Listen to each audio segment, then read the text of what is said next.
Assalamu alaikum wa rahmatullahi wa barakatuhu. Ayyuhan nas al Habib.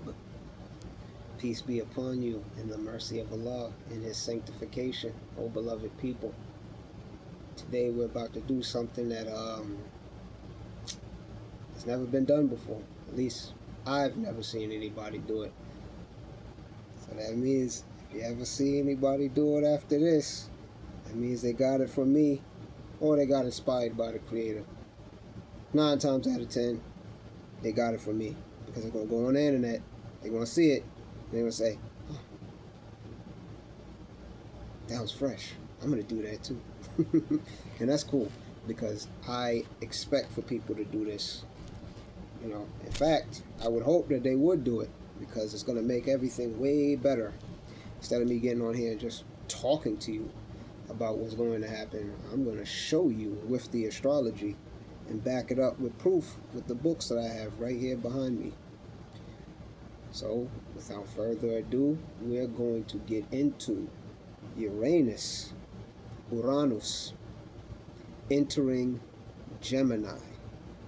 3:48. I guess you could say this morning. I'm going to say tonight because it's still nighttime. Right? What time is it? 3:08. So, in 40 minutes exactly from the time of this recording, Uranus is going to enter Gemini. Everything changes. This is a very important event because this is never going to happen again in a lot of our lifetimes. Unless you live like 200 to 300 years. Even then, it won't be the same exact aspects, the same exact environment, the same exact climate. So, this is a once-in-a-lifetime event. So I'm going to do a once-in-a-lifetime reading. It's going to be good.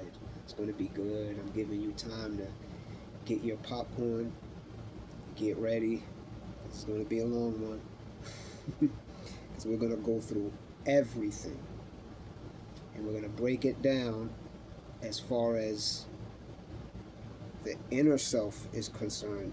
And then we'll do the worldly things that most people are concerned with, which they shouldn't be concerned with if it doesn't concern their selves. But most people are not concerned with themselves, they're concerned with others. So rather, the people that are ruling over them, the people that rule them. They don't rule us, because we have higher minds and we think on a higher level, and we really don't care for any of these material things. They just put it here in our face for us to, they dangle it like this so we can say, oh, we need this. We don't need that. We only need the Most High, and we only need what the Most High has given us, which is Himself, and that's it. And this is what this is segueing into. The Uranus in Gemini is the gateway to being free of need. One thing that Allah is called in the Quran is Al-Ghaniyu. You could translate it as the rich, but it more properly translates as the one free of need. Free of need. Doesn't need anything. Now, we can't activate that. But what we can activate is being free of need of anything except the energy of Allah to sustain us.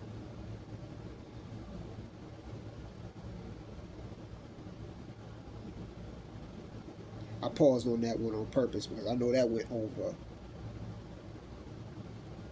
99% of people's head. So I'm going to spend a good chunk of time explaining it. But it really is as simple as I just said it. But we're going to break it down even further. It's been about 5 minutes in so far.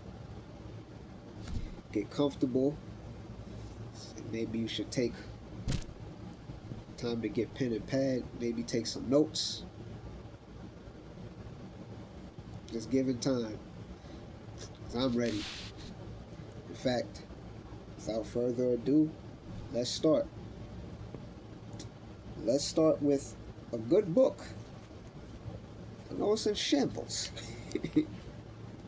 This is the book. It's in shambles. But I'm going to show you inside the book the name of the book. I'm going to turn it around now. No, I didn't mean to take a picture. Now you turn the screen around. I don't think you can do it on the recording. Alright, so I'm just going to turn it around. So I didn't mean to take a picture. Alright. Here it goes. The only astrology book you'll ever need. That's the name of this book. And the author is Joanna Martine Woolfolk. Alright, so now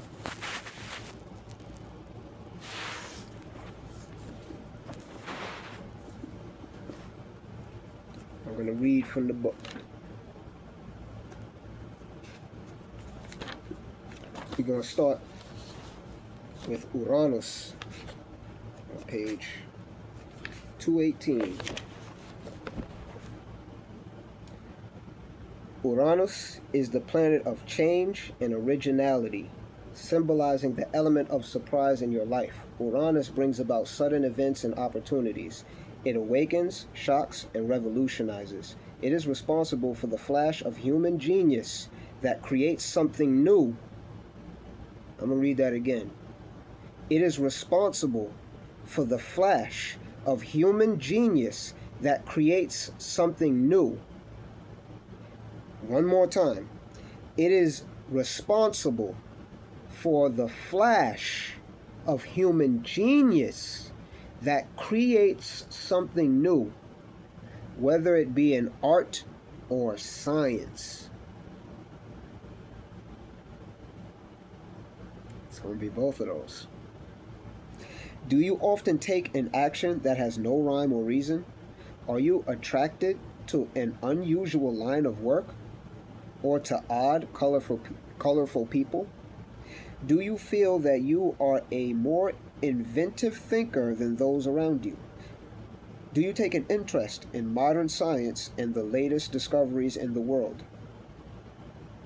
Excuse me. Are you known for your startling pronouncements or being an unusual character? A person who has a strong Uranus in his or her birth chart will answer yes to these questions. It is important for you to know the sign that Uranus occupies in your horoscope in order to see where your own originality and special self-expression can be best utilized. Uranus was not known to the ancients. Not true. But let's keep going. Everybody doesn't know everything. But when I see hijack, I'll just correct it as I see it.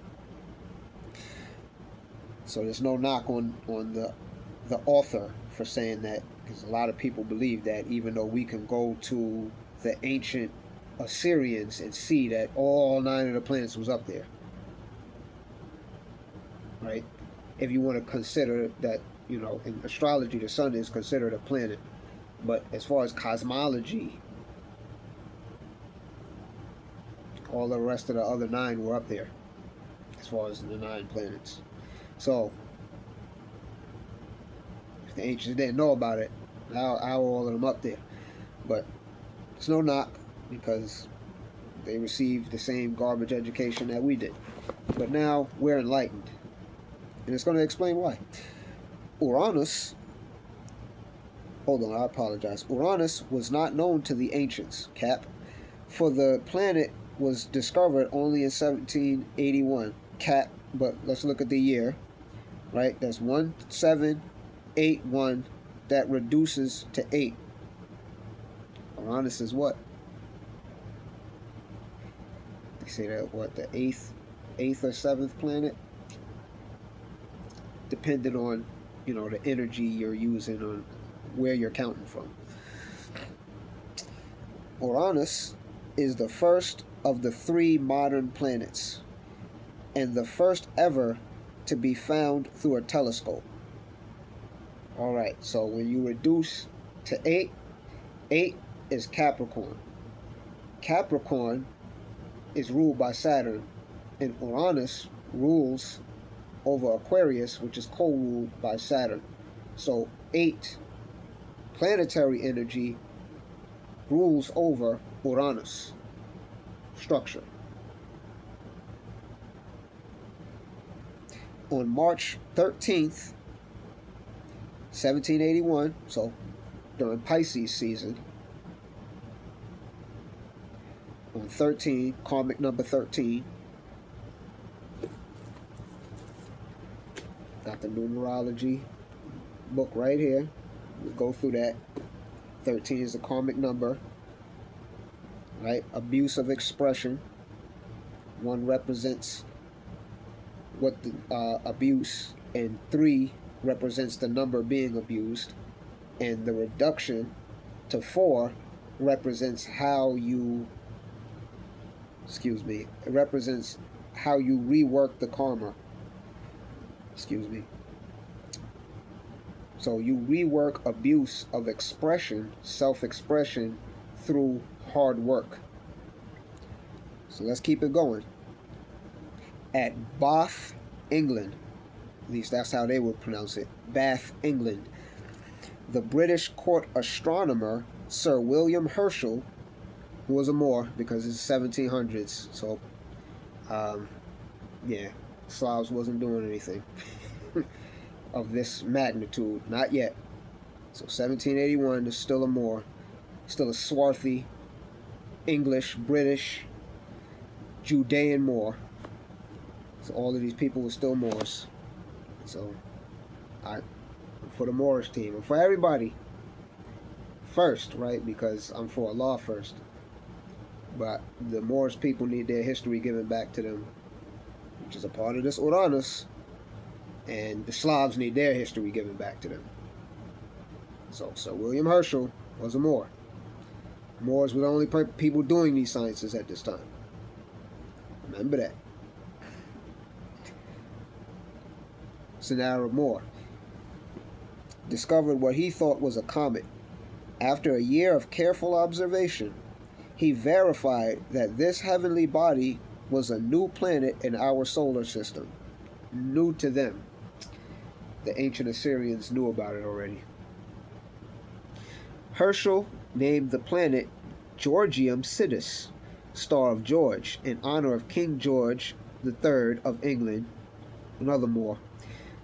But the name never caught on. For a while, it was called Herschel. Finally was changed to Uranus. The letter H for Herschel is still embodied in the symbol for Uranus. Uranus was the Roman sky god, the first ruler of the universe. So they say, astaghfirullah. In astrology, Uranus is the planet of the future, associated with modern science, invention, electricity, humanitarian movements, and revolution. This is serious. This is very important. Keep those in mind. It is the planet of sudden upheaval and swift, unexpected happenings. Its domain is all that is new, original, different, and unorthodox. Uranus relates to your inner will and your secret power. In certain respects, its power is similar to that of Mars. And there's actually symbols of Uranus that actually look like Mars. In fact, one of the symbols of Uranus that looks like Mars is the Mars symbol, with a dot in it. The difference is that Uranus is a deep-seated energy within the personality. Deep-seated. Not seated, it says seated. An unconscious purpose that is revealed over a lifetime. As the great astrologer Evangeline Adams explains, a person can be powerful even if he or she is physically crippled. That's a fact. And another person may have enormous energy that he or she scatters about to no purpose. That's the masses. The first person has a strong Uranus and an afflicted Mars. The second person has a powerful Mars and a weak Uranus. Uranus's position in your chart indicates whether you have an inventive or an unconventional mind, like how I'm dressed in the modern time. People always looking at me, but I'm so fly because my Uranus is a Sagittarius. It's my time. Let's read that again. Uranus's position in your chart indicates whether you have an inventive or unconventional mind, and if you are attracted to odd or peculiar ideas. It designates what kind of genius you possess, whether you encounter unusual circumstances in work, travel, and relationships, and your propensity for sudden and dramatic events that mark your life. If Uranus is prominent in your horoscope, you are inclined to be independent and resourceful. You may dress in an unusual manner. Now, you can see this in real time because Uranus is very powerful in my chart. Very powerful. Because my Jupiter is in Aquarius. Conjunct the 7th house. Opposite the 1st house. With Uranus in Sagittarius. So Uranus in my chart rules over Jupiter, and Jupiter rules over Uranus. So the energy cycles. So it's going to be a whole lot of unusualness and innovation when it comes to the mind of Messi. And yes, I'm the only person in South Carolina who dresses like this. That I know. That I've seen. Create your own style, and all of you, and invent new gadgets. When I get handy, that's exactly what's going to happen. People may be attracted to you because of your far out point of view. Yes, that is very true. You may even be psychic. That is also true. I told somebody once, my psychic powers were very good when I was 18. I told somebody exactly what their whole bathroom looked like, from top to bottom, colors and everything, and I'd never been in there before. And they were astonished. And I said, yeah, I have very strong psychic ability. But then after a while it stopped. Or it stopped in that degree. Right? Never forget that dream I had, not mentioning it. But yeah. Uranus is the guiding force behind the visionary. Uranus's influence also tends to make a person eccentric in behavior, undisciplined, I will agree with that, reckless, I'll also agree with that too, done some craziness, and perverse. Yeah, I'm agree with that too. He or she may be difficult to get along with because of an abrupt manner, rebelliousness, or unpredictable moods. I'm going to agree with that as well. In addition to having a personal meaning in your horoscope, Uranus is one of the 3 planets in astrology, that have a generational influence.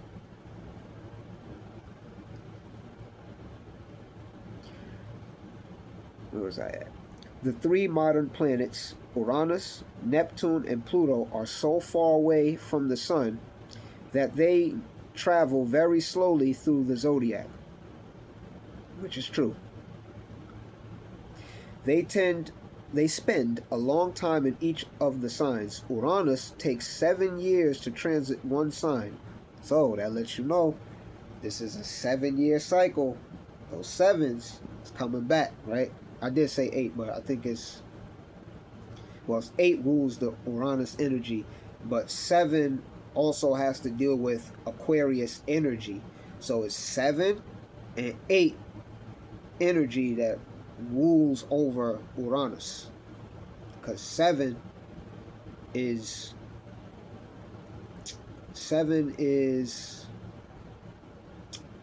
Aquarius, even though this book will say that it's Pisces, which I can see that, but I see more so it being Uranus because it's more of a mental energy. We'll give it to both of them, right? Because they're both at the end of that spectrum. I would say 9 is more of a Piscean energy, because Pisces energy just is empathic. It takes on whatever. Neptune spends 14 years in one sign, so that's double the time, right? And Pluto takes from 13 to 32 years to go through one sign. That's super generational. Astrologers believe that these planets influence a whole generation as well as individuals. Uranus was first discovered at the time of the Industrial Revolution. The beginning of the modern age.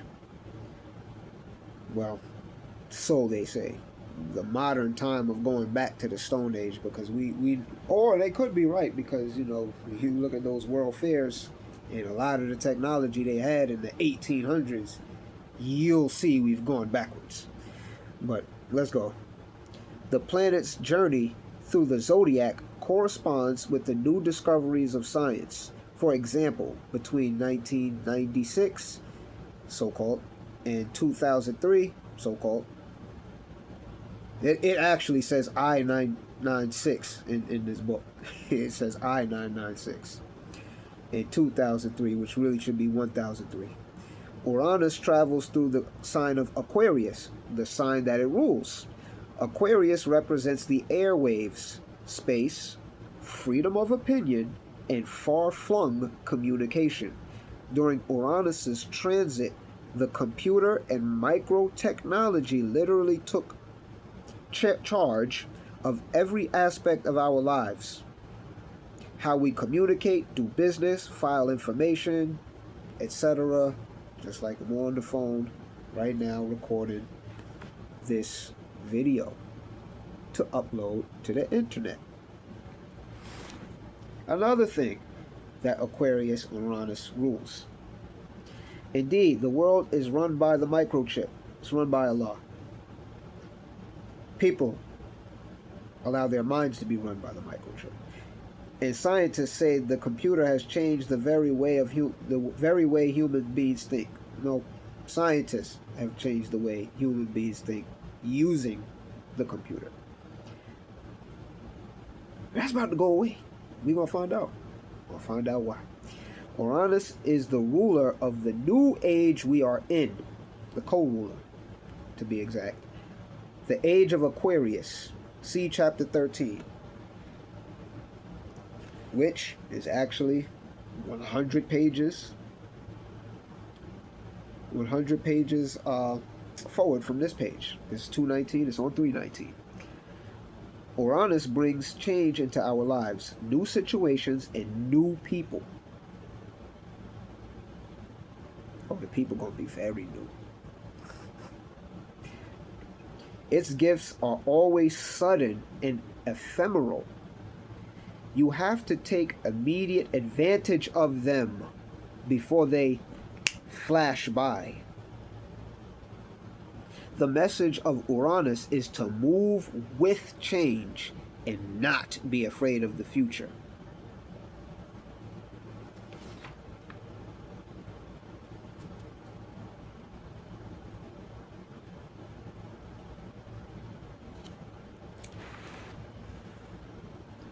Uranus in Gemini. Now this is talking about people who were born native with Uranus and Gemini. But as you can see, it's been a long time. So somebody could have it, right? That's alive now, because it only spends, what, 7 years in a sign. So 7 times 12. It's not that many years, so someone could have that. Now Pluto, on the other hand, not so much. 13 to 32, that's a long time. So for it to transverse, the zodiac. But here it says, in Gemini, Uranus shows its power through ideas. You are intellectual and imaginative. You possess a magnetic mind that draws people to you, and you have the ability to sway others to your point of view. You are attracted, your energy is forceful in mental pursuits. You are attracted to offbeat ideas and fascinated by psychic phenomena and unexplained events. Uranus in Gemini produces a strong urge to express yourself in writing and speaking, and to create something striking and startling. Even in ordinary communication, such as phone calls and letters, you are original and captivating, and your amusing way with words is evident. You enjoy traveling, easily pick up foreign languages,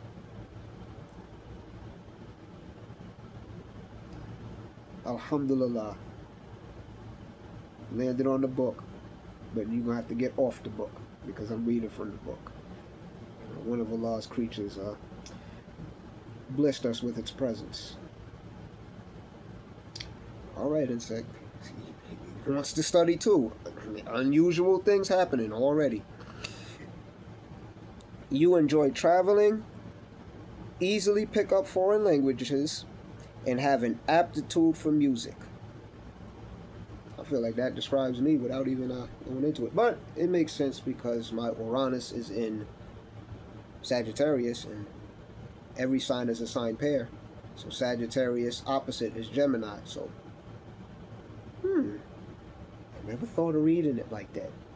Well, I did, but I never thought of reading it like that in my own chart. Planet, and then the opposite planet is the anti-energy, or the complementary energy. Oh, let's get it. So that means the Uranus and Sagittarius energy.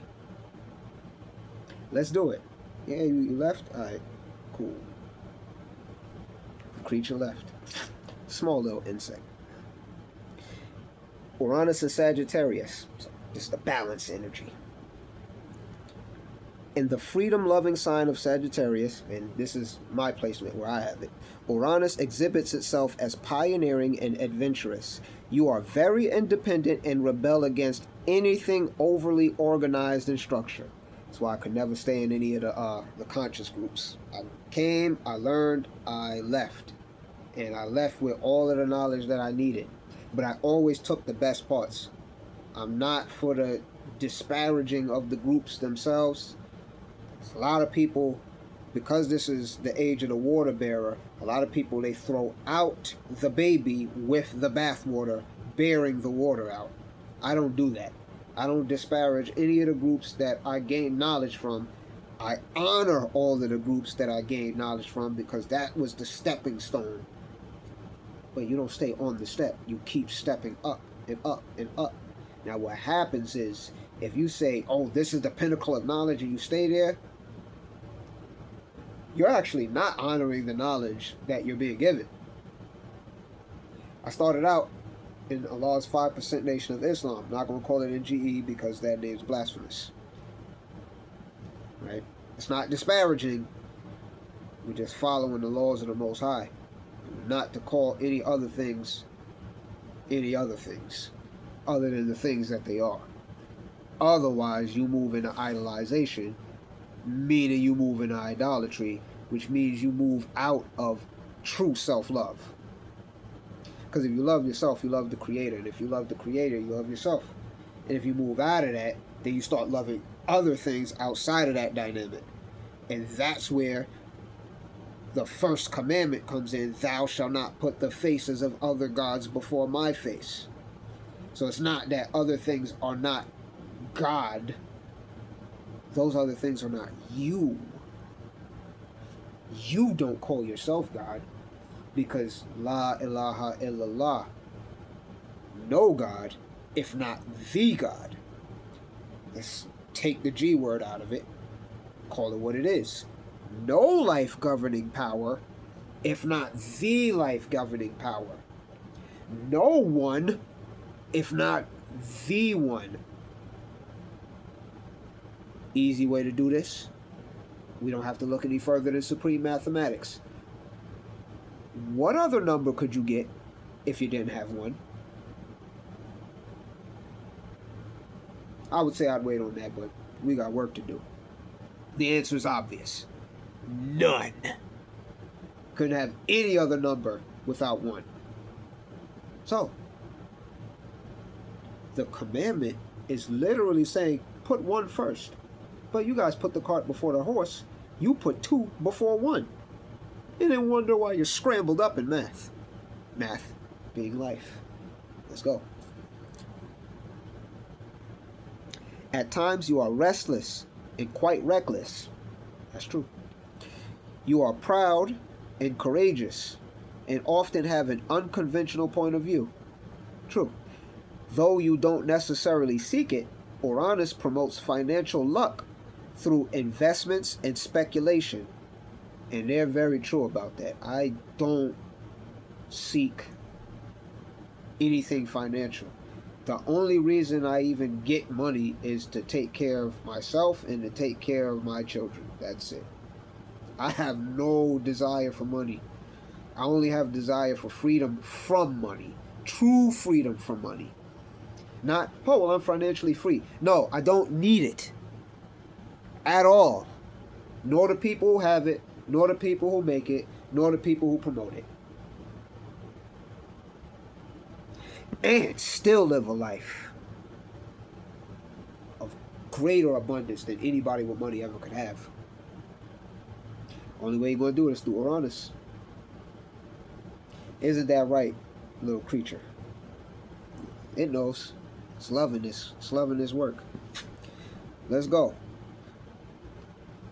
Often while traveling, this is very true, unexpected events or new people bring opportunity into your life.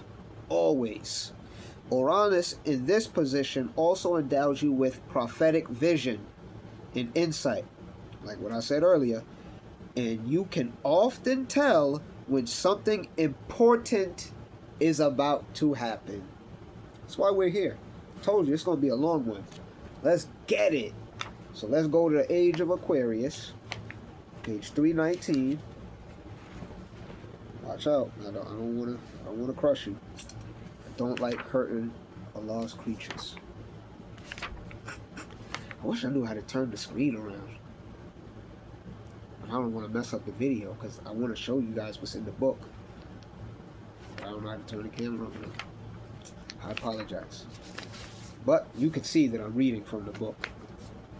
You just have to trust that what I'm reading is, but if you buy the book, you'll see that what I'm reading is in the book.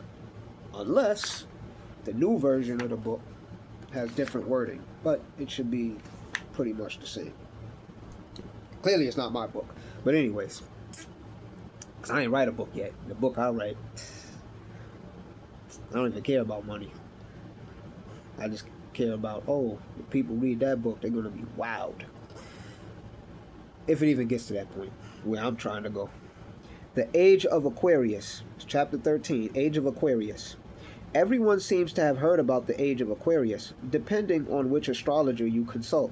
Right now, you're consulting me. Haha. We have either begun or will soon begin the Age of Aquarius. Begin the Aquarian Age, excuse me. Yeah, we've begun it already. Yeah. But what exactly is the age of Aquarius? To answer that question, we must backtrack a little. As you know, looking at the sun from our vantage point here on Earth, about to give you some cat, right? It travels around the Earth once every year. Oh wait, they actually told the truth. I didn't even realize that in this book. I done read this book so many times. Well, then again, I wasn't a flat earther until, was it 2014? Right? Or should I say a true earther? Like, say flat earther, but it's true earther, because globe earth is not the true earth. A Ghanaian brother by the name of Nee Kwarshi, when I was working at Coca-Cola in Virginia, he put me on. He was onto the Kemetic sciences too, and that's back when I still was Afrocentric and I didn't know any of this knowledge, right? About Aboriginal. You know, I had some knowledge, but I believe like how other people believe, like, oh well, you know, I got these Native Americans, not knowing that we're the Aboriginals. But now I know all of my lines, and it makes, I shouldn't say all of them because I didn't do the full genealogy, but all of the ones that I'm aware of, I know. Right? But he put me on and he said, you know the earth is flat, right? And you know, I wasn't going to doubt the brother because, you know, the mind is, oh, he's African, so he got to know what he's talking about. Right? Which wasn't a good mindset, but sometimes there's bad things, and in that bad thing, therein, Allah makes much good. So, me looking at the brother like, oh, he's African, and he's Kemetic in the sciences, he got to know what he's talking about. Which, I'm glad that I thought like that at that time, because it led me into something. I could have been like, nah, it doesn't say that in the Nation of Islam lessons that I have. Nah, listen to the brother. Right? This is why I tell you, you're in certain movements, you're in certain things to get certain information that you need. You have to be in that mindset to get that information to bring you along. Because if I was into the whole, oh, you know, I don't believe in that, or it doesn't say that in my lessons, because I didn't have any knowledge of Aboriginal Americans, so I couldn't use that at the time. But in the Nation of Islam lessons, excuse me, it supports the whole globe earth model. So I could have fought back on that, but because I was Afrocentric, right, and revering Africans to the point where it made me look stupid, because one time I was, you know, there was a African woman, I don't even like using that term, she was from Nigeria, so she was Nigerian, right, and you could tell by her facial features, even though she was light-skinned, you could tell from her facial features she wasn't from here. Which is so crazy to me, because when I'm thinking back now, it's like, we could tell the difference between us and them, and we still think that we're them. You know, we're related to them, but anyways, I said, oh yeah, you know, one of these days I want to go back home to Africa. And she just looked at me like I was so stupid. And I you can't put anything past me, so I'm just looking at her like, why is she looking at me like that? You know, ain't we all supposed to be from Africa? Like, why she looking at me like that? And it's funny because one of the elder brothers there, by the name of D. Gaines, he looked and was like, they don't like us anyway. He was saying he was Cherokee, and then there was another girl that was saying she was Cherokee and Portuguese, and she actually had better knowledge on her origin of who she was than I was, even though I thought she was just some hood chick. But she knew her genealogy and her origin way better than I did. I'm sitting up here thinking I'm some African. But I needed that so I could get that flat earth knowledge. So I got the flat earth knowledge. And I still remember the video. Or the name of the video. Maybe not so much the name, but I do remember the channel. I don't know if the channel is still up there, but it was Scotty Too Hottie. The earth is not a globe. or the earth is actually flat. Something like that, but I remember it was Scotty Too Hottie. And that started the whole flat earth thing for me. At that point, I was like, wow. And then how my mind works, Uranus and Sagittarius, immediately I was like, oh shoot, I remember it said that in the Bible. Flat earth, domed into the firmament. At that moment, I said, man, what else is true in the Bible? And that was it. That consciousness pop was it after that. Set me on this road to now I'm here telling you about this. So let's get it. It told the truth right there. As you know, looking at the sun from our vantage point here on Earth, meaning how your eyes actually see it, it travels around the Earth once every year, which is actually factually. That's actually what's happening. On its journey, the sun travels a narrow path called the ecliptic and passes through the 12 signs of the zodiac. When the foundation stones of the science of astrology were first formally put in place in Babylonian times, Assyrian times, people call it Anunnaki, which is the Assyrians. They were big, large, strong people who were very intelligent, and they were sons of Shem, and they were out here doing some wild stuff. Because their ancestors, before Shem and Noah, were doing some wild stuff. But anyways, the signs of the zodiac were named after actual constellations of stars in the sky. Those early astronomers had noticed that the sun journeyed through the same constellations every year. Excuse me. During the spring, the path of the sun crossed over the constellation of Aries. In the fall, the path of the sun crossed over the constellation of Libra. The beginning of the astrological year is a point called the vernal equinox. This is where the sun's path crosses the celestial equator, the line that divides the heavens into a northern half and a southern half. At that point, day and night are equal in length. The word equinox comes from the Latin meaning equal night. Nox, night. Equi, equal. It is, excuse me, a little stuffy. I had some good food earlier that kind of stuffed me up. Matter of fact, some of this harvest. Bismillahi.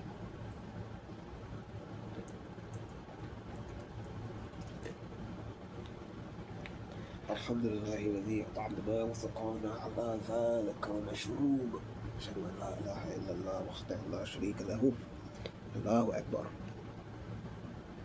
Excuse me. Pardon me. That i.e., that is to say, that is, night is equal to the day. There are two equinoxes during the year, vernal and autumnal. The vernal equinox begins the spring, the autumnal equinox begins autumn. The vernal equinox also begins the first astrological sign, Aries, and the first half of the zodiac. The autumnal equinox begins the seventh sign, Libra,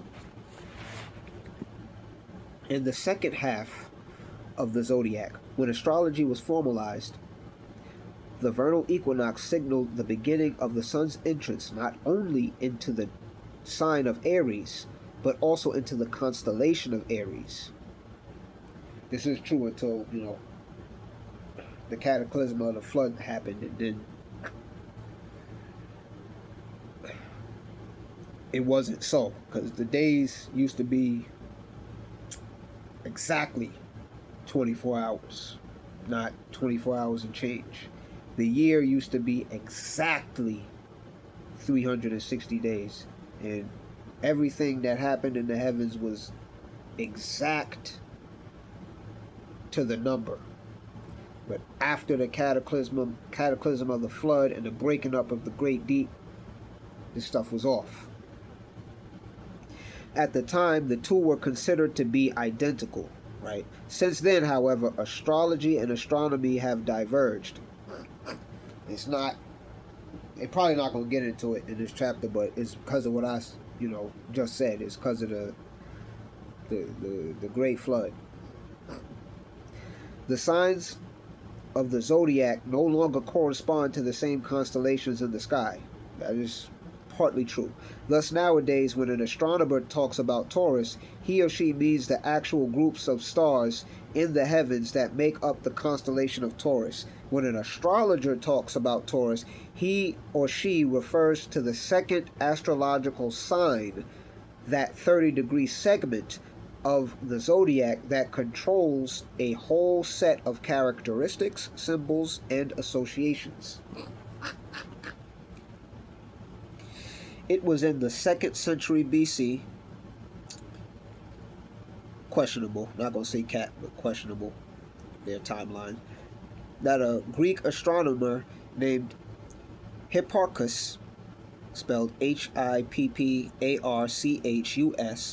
discovered a phenomenon called the precession of the equinoxes. Alright, so now I'm going to call cat, because it was already known about way before him.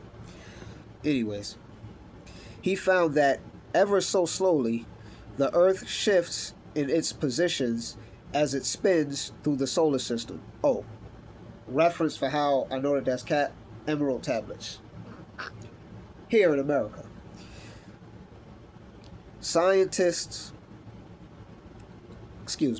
He found that ever so slowly, the Earth shifts in its position as it spins through the solar system. Oh yeah, cap again. Scientists sometimes refer to this slight shift as the Earth's wobble, because it somewhat resembles a top wobbling as it spins. Cap again. Instead of remaining upright, the poles of the Earth, like the top and bottom of a spinning toy, lean from side to side as the Earth revolves on its axis. Cap. Over the span of a great many years, this leaning of the Earth changes the placement of the celestial equator, because the celestial equator is on the same line as the Earth's equator, except that it's projected out into the heavens. Cap. Therefore, as the position of the Earth shifts, the line of the celestial equator shifts. Cap. All of this adds up to the fact, cap, that as time passes, the vernal equinox, the point where the path of the sun crosses the celestial equator, takes place in an entirely different constellation. Cap. This slow motion of the Earth's tilt, cap, is called the precession of the equinoxes, because during the span of many, many years, the equinoxes slowly travel through all of the constellations of the zodiac in backward order. Cap. If they traveled in forward order, no doubt it would have been called the procession of the equinoxes. Truth. I'm going to tell you. The reason it does that is because there's energy and anti-energy, right? There's energy and then there's anti-energy. So, if the energy of the sun is moving forward through the zodiac, then the anti-energy of the sun has to be moving the opposite way through the zodiac. Because that's how the toroidal field works. Or the toroidal field. Toroid field. Right, Taurus, right? Toroid. The Taurus field. That's why that is. That has nothing to do with a wobble. It's the toroid field. And if you look at the toroid field, there's energy going one way, and then that energy comes right back in and cycles out the other way. Kind of like a figure eight, but to the point that it forms what looks like an apple shape, which Taurus rules over apples. Toroid. Bit the apple, anyone? From the forbidden tree? Meaning you got sucked into Toroid, the Matrix. And this lesson is teaching you how to get out. Yeah. When the Babylonians, the Assyrians, the Arameans, the Cushites, and some of the Elamites, so-called Persians, calculated the zodiac, and even some of the Chaldeans, who taught them all of this. And they don't go into the Chaldeans, they just go straight to the Babylonians. It's like, well, the Chaldeans taught them that, so how you gonna leave them out? But then you would have to talk about Ireland and all the rest of that type of stuff, and they don't want to do that. The vernal equinox took place in the constellation of Aries, around the time of the, I don't even want to say that, the so-called birth of Christ, beginning of AD, cap, super cap, cappity cap, cap, cap. The Earth had shifted enough so that the vernal equinox took place in the constellation of Pisces. Cap don't have nothing to do with the constellation, it's the energy. Around the cap year of 2000 AD, the vernal equinox had begun to take place in the constellation of Aries, Cap, the energy of Aries. Hence, this is the dawning of the age of Aquarius. Really, it's actually like 1998.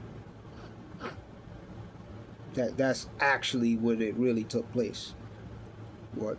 I-998. And I-999 was the death of any, type of distinction between the ages. This how you know. This how you know when we enter the age of Aquarius. I saw this video on TikTok where a brother was talking about how 1999 was the last year in reality, because every other year after that, within a decade of years, was not actually distinguishable in style from the rest of the decades of years. So, for instance, it's the 2020s now. Wasn't so different from the 2010s.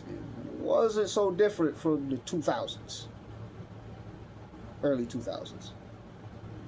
But if you look, the 90s had a certain style, the 80s had a certain style, 70s had a certain style, the 60s, 50s, all the way down to the beginning of 1900s, and even further on, down the time, right?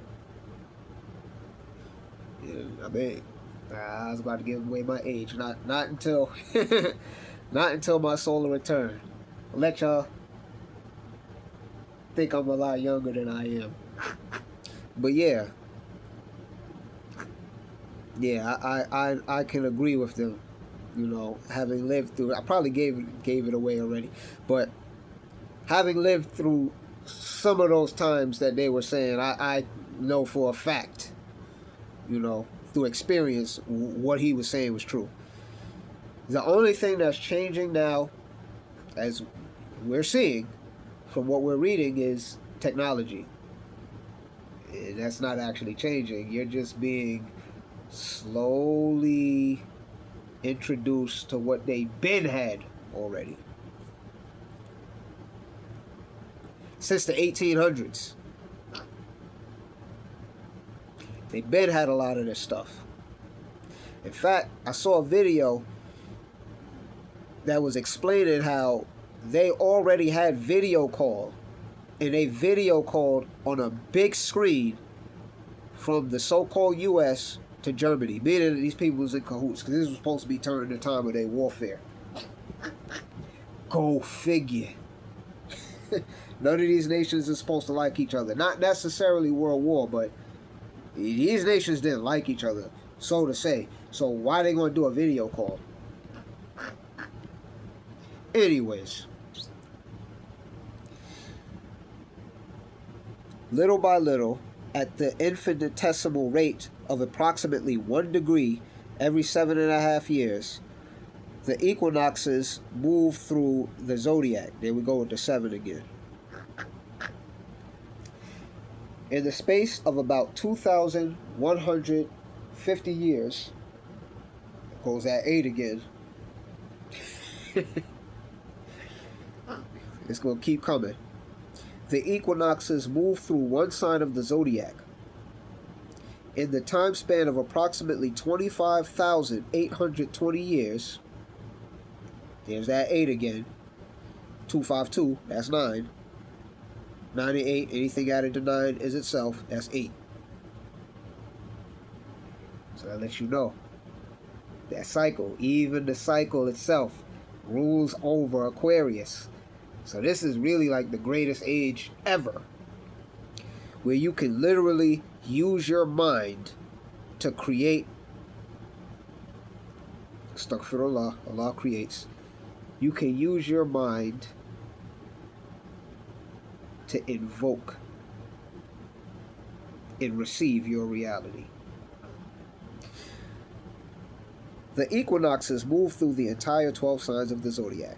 This 26,000 year, it goes at 8 again, time span is called the Great Year. Each 2100 year transit through a sign is called a great month. A great month is also referred to as an age. So in the great month of Aquarius. How many of y'all knew that? Great month. For the past 2,000 years or so, mankind was living in the age of Pisces. We have now entered the age of Aquarius. Because such vast amounts of time are involved, it is difficult to give an exact year to the beginning of a new age, which I'm going to agree with that. I'm going to say it's 98 though. For example, some astrologers mark the beginning of the Aquarian age at the end of World War II. The Venerable Astrological Association, the Church of Light, puts that date as early as 1881. Why? Could it have something to do with the World's Fairs? All the stuff that they tore down? So-called, not going to say that name, Yahushua of the New Testament saying, meet me in the house with a man bearing a pitcher of water. Hey, it's all correlational, right? Church of Light. They knew what they were doing. Oh, we're going to destroy all of these Tartarian structures that had to do actually with the age of Yahushua, when he actually did return, and people didn't have to use restrooms and stuff like that who were his followers, because his followers during that time had bodies that transcended need.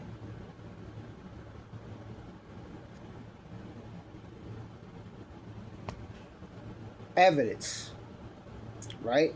It's factual evidence. Now, you can disagree with that if you want, stay stuck in this age, but go look up Mind Unveiled on YouTube and look up their video called Waste Management. A lot of people are talking about it. Go ahead, go look. A lot of these Tartarian structures, they had no bathrooms built into them. Where do people go to the bathroom? Where they go? Great Stink of England? So I'm giving you proof of where I'm going with this. And this is beautiful. Let's keep it moving.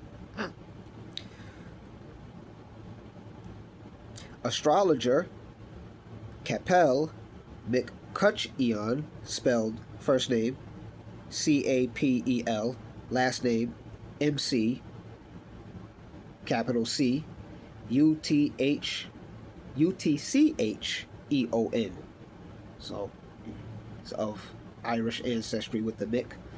Capel McCutcheon believes we entered the age of Aquarius, or the New Age. It literally says believes we entered the New Age in the 1970s.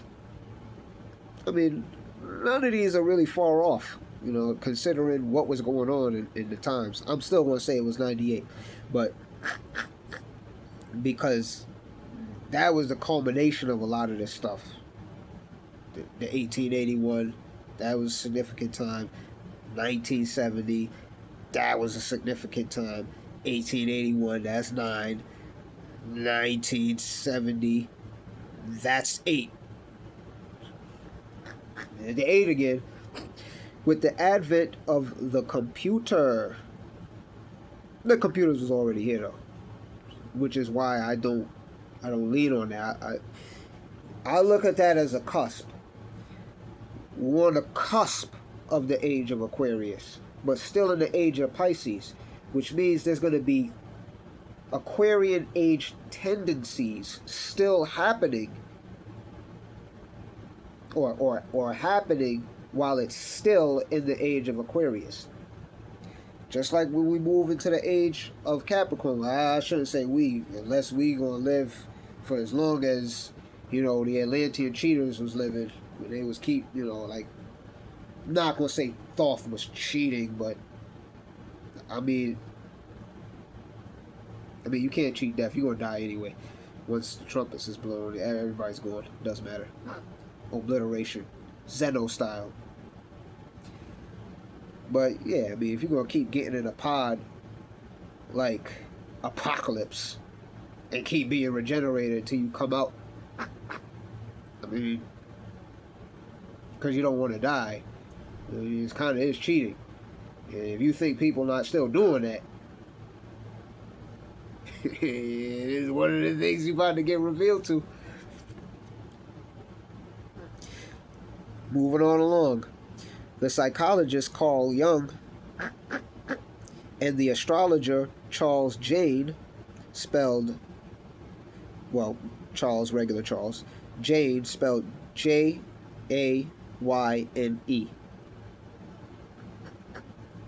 both predicted that the new age would begin during the decade of the 1990s.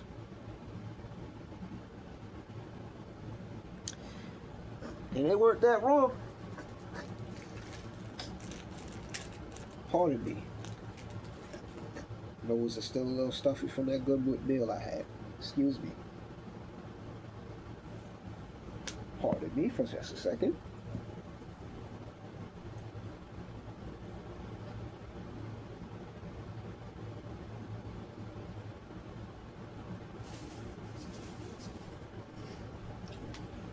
Real, raw, and uncut, because we're being our authentic selves. This is what real people do. They do things like blow their nose, use sanitizer, speak on their phones, in their rooms, given great knowledge.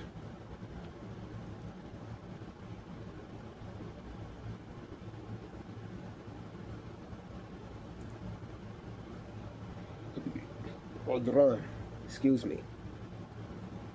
Others, like the Irish astrologer Cyril Fagin, the first guy was Irish, they didn't mention that, but Cyril, spelled Cyril, Fagin, Fagan, set the date as far ahead as 2300 to 2400. Nah, people gonna be gone by then. I definitely don't agree with that. The consensus, however, is that as of the year so-called 2000, we are definitely in the age of Aquarius, and that is correct by my calculations, because I've been calculating this stuff as well too for a long time. Each age is characterized by the astrological sign of that era. During its existence,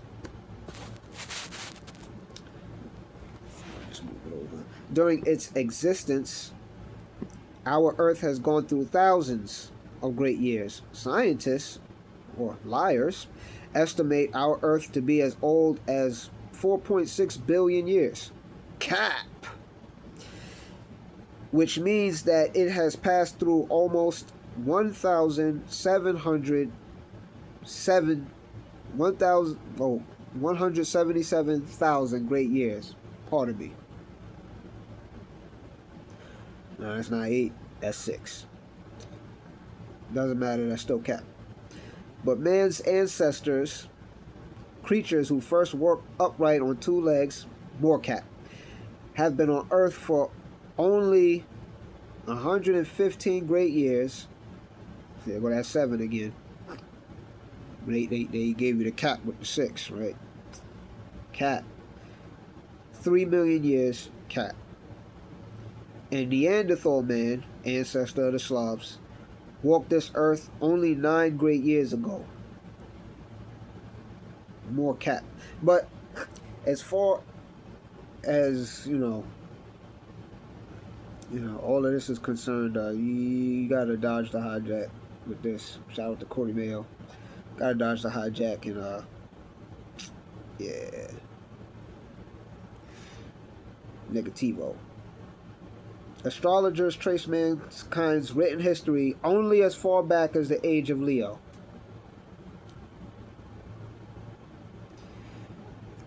You know why?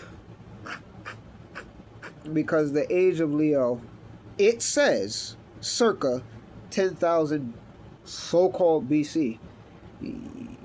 That's Atlantean time. There's no history before Atlantean history that was written down. How do we know this? Because the Emerald Tablets is literally, as far as we know, because the Vatican has a lot of knowledge that they hide it. But as far as we have access to non-psychically, the Emerald Tablets tell of Atlantis because it's Thoth the Atlantean. So this is Atlantean times. So the age of Leo, and think about it, you got to think, what's the next sign that comes after that? The age of Cancer, which is a water sign. So the water brought in the destruction of the last age. Yeah, it may mean the sun brought in the destruction of the age before that. When they say the dinosaurs and all that died, oh, they died from meteors and all the rest of that stuff. Well, maybe the sun heat up parts of the dome. Pew, pew, pew. Lemurians and Draconians dead because of the sun, and reptiles still can't take their sun to this day. Breaking it down for you. Let's read what they say. Age of Leo, circa 10,000 BC to 8,000 BC. This age is characterized by the energy and creativity of human beings. Man, human didn't exist yet. It's not the same thing. Learning how to use their environments. Men and women lived in caves. No, cat. No. The people that they talking about. Neanderthal man. Meaning maybe,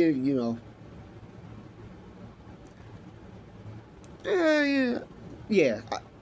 I'll agree with that. I'll take that back. That wasn't cap. Because they did use what we would call the Australopithecus, whatever, to create the Neanderthal man. And then the Neanderthal man became the wild man. And then the wild man got tamed by the Dutch and the Magyar Moors and were given the culture of Slav. Then subsequently were enslaved by every single Moorish nation. Hence, their name is synonymous with slave. Slav, slave, enslaved, Slav, enthralled slave. Enthralled Slav is a slave. So they're just enslaved. I'm not saying it was right and exact, but remember, perhaps you may hate a thing, and therein Allah makes much good. If it didn't happen to them, they'd still be savage. Just like if we didn't get brought to our knees by these very same people, we wouldn't be into all of this knowledge right now. And we wouldn't be into ascension. We'd be like how our ancestors were. Content with the mere meager luxuries that they have of this world, when we're supposed to be making new worlds.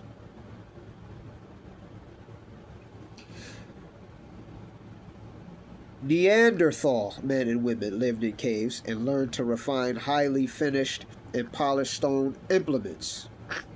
The sun, ruler of Leo, was of paramount importance to this Neolithic New Stone Age people, for during this era, human beings, man, acquired a limited ability to raise food. Limited, says agriculture.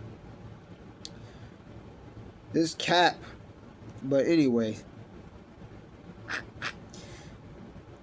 it means they had to start eating because they were losing their energy. But anyway, rather than merely hunt and gather it. No, that's what it had to be reduced to.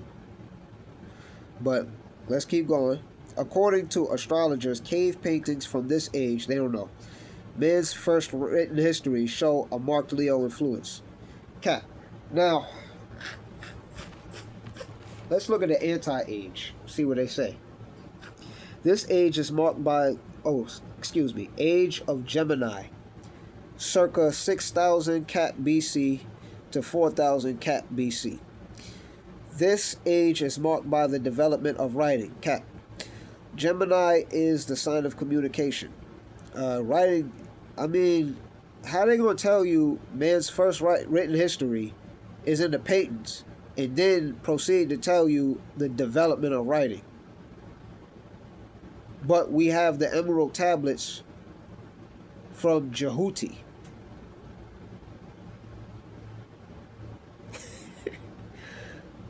Okay. Whatever. Mankind, nope, not even.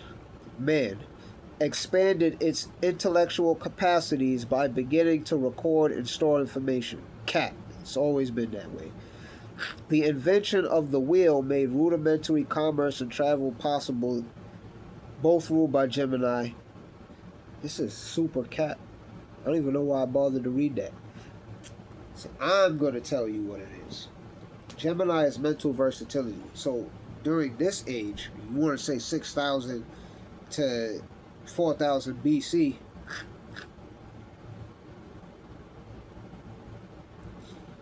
this is the time period where a lot of,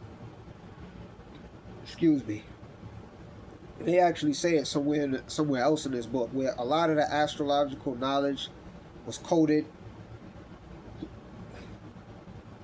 and this is the breaking up of the language by the Most High. Gemini, mutable, scattered mind, mental, scattered mentality. It's the age of scattered mentality. Each age is a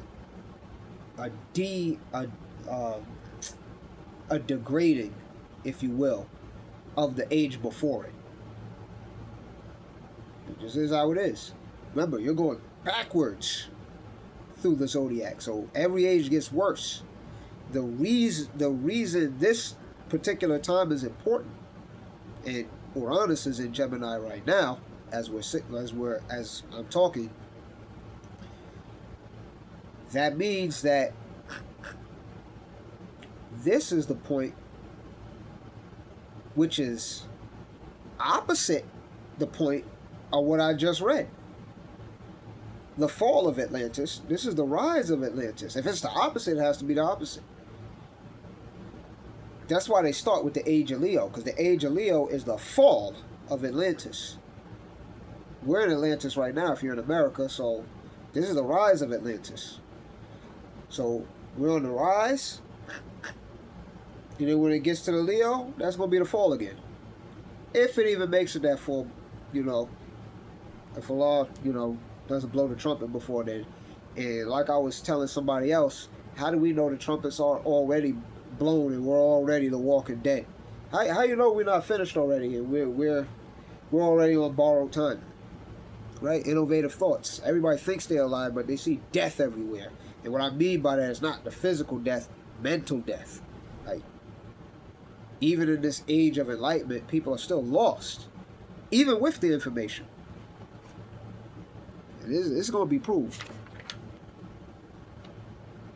Right? So there's no age of Sagittarius, because they're not trying to go back that far with the Lemurians and all the rest of them other type of beings.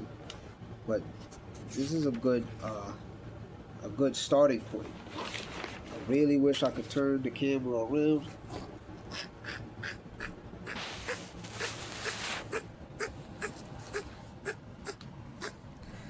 Let me see if I can see me showing you this. Alright, yeah, I can see that. Ah, yeah, this is how I can do it. Alright, this is where you could take notes, because this are where the planets is. It says Uranus enters Gemini on Monday, 7/7, so-called 2025, at exactly 3:48 a.m. Eastern Standard Time. It's past that now because this is an hour and 15 minutes in. So we're already in this energy, and these are the planets, right? These are the planets and where they are exact. I'll post the pictures on TikTok. Obviously, this whole video is not going on TikTok. It's going on YouTube. But I'll post a link to it on TikTok. And I'll probably make a short. Right? Alright, so now let me lift this up some. Back it up a little. I hope y'all can see that good. Again, I'll post pictures. But this is where the houses are and the degrees.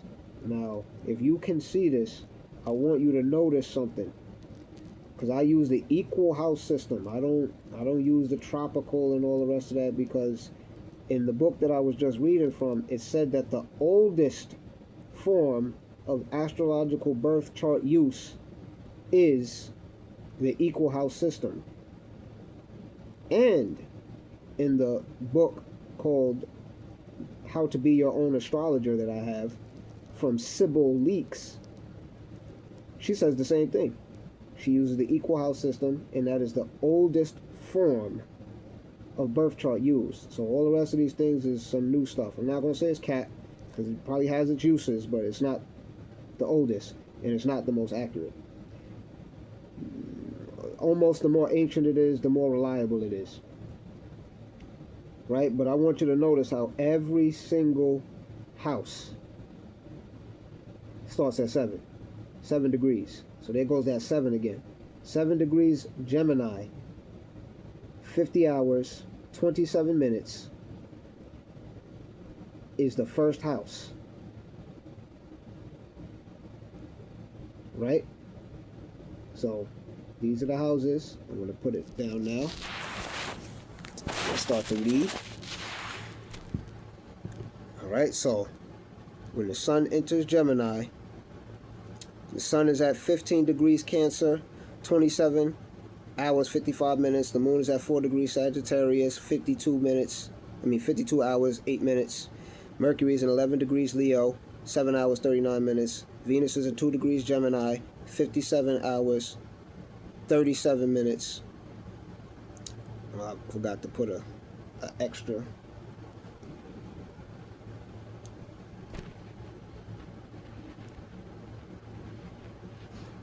Mark on there for minutes, so I'm gonna have to take another picture of that and put that one up. All right, Mars is in 11 degrees Virgo, 27 hours 21 minutes. Jupiter is in 6 degrees Cancer, 15 hours 11 minutes. Saturn is in 1 degrees Aries, 54 hours 20 minutes. Uranus is in 0 degrees Gemini, 0 hours 0 minutes at 3:48, exactly 3:48. Neptune is in 2 degrees Aries, 10 hours, 26 minutes retrograde. That's important. Pluto is in 3 degrees Aquarius, 0 hours, 15 minutes retrograde. That's also important. True Node is in 20 degrees Pisces, 45 minutes, 45 hours, 19 minutes. South Node always directly opposite the True Node or North Node, right? also called the descending node, south node is also called the descending node, is exactly 20 degrees Virgo, 45 hours, 19 minutes. And Chiron is 26 degrees Aries, 55 hours, 27 minutes. And all of the houses are 7 degrees, 50 hours and 27 minutes in different signs. The first house being Gemini, the second house being Cancer, the third house being Leo, fourth house being Virgo, fifth house being Libra, sixth house being Scorpio, seventh house being Sagittarius, ninth house being Capricorn, eighth house being Capricorn, ninth house being Aquarius, 10th being Pisces, 11th being Aries, and the 12th and last is Taurus.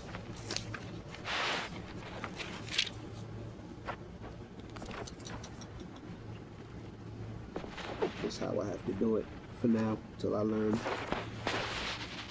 better editing skills. But here we are.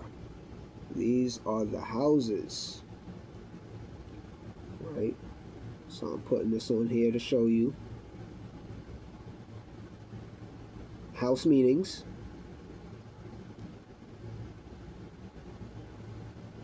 first to sixth, soul self, seventh to 12th, collective or social self,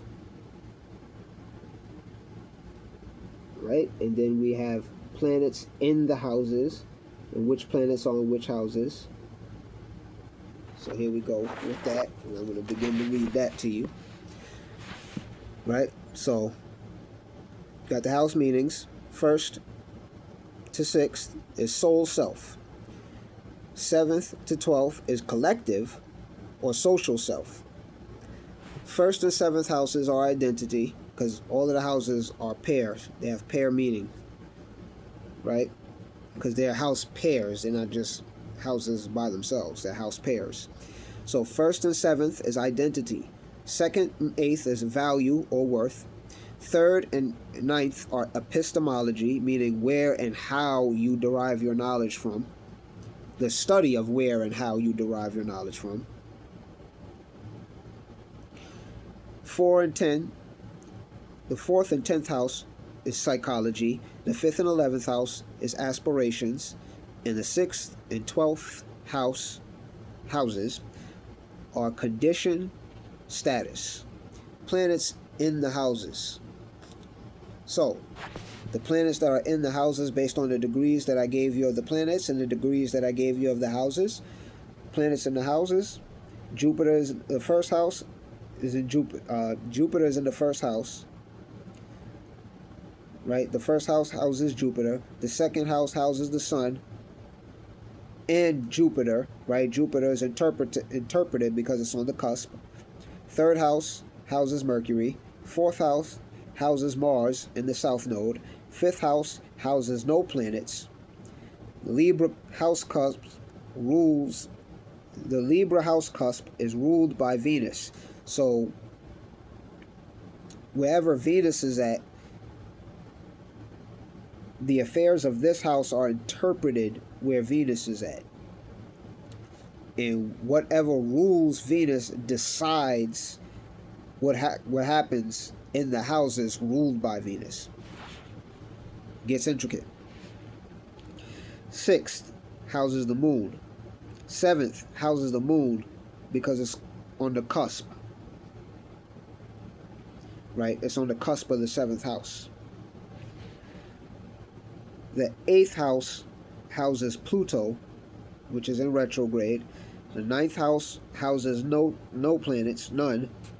Aquarius house cusp is ruled by your Uranus and Saturn. So wherever Uranus and Saturn is, the issues in that house directly determine, well, let me put it better, the house that Uranus and Saturn are in and their dealings in that house directly determine what's happening in the ninth house. And the planet, or rather should I say the house, the planet that rules over Uranus or Saturn, either one of those, determine what they determine for that house. 10th house houses Saturn, Neptune, true node. 11th house houses Chiron, and the 12th house houses Venus and Uranus. So the 10th and 12th houses determine the 9th house and the 5th house. Why? Because the 5th house cusp is ruled by Venus, and Venus is in the 12th house. So 12th house matters will govern 5th house matters. So I'm going to explain this right now. We'll say this is the birth chart for Uranus in Gemini, right?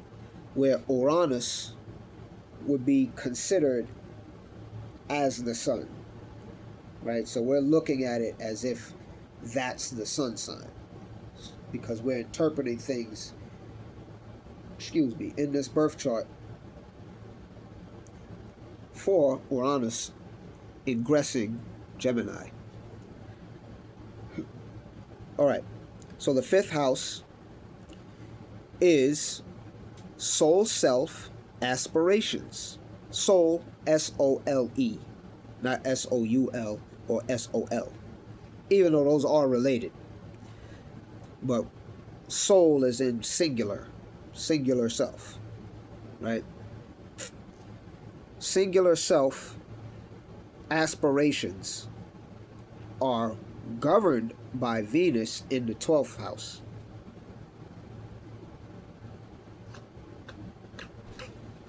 And the 12th house cusp, as we saw earlier, was Taurus. So Venus rules that house. So since Venus rules the house that it's in, and it is exalted in that house, because that house is naturally ruled by Pisces, and Venus is exalted in Pisces.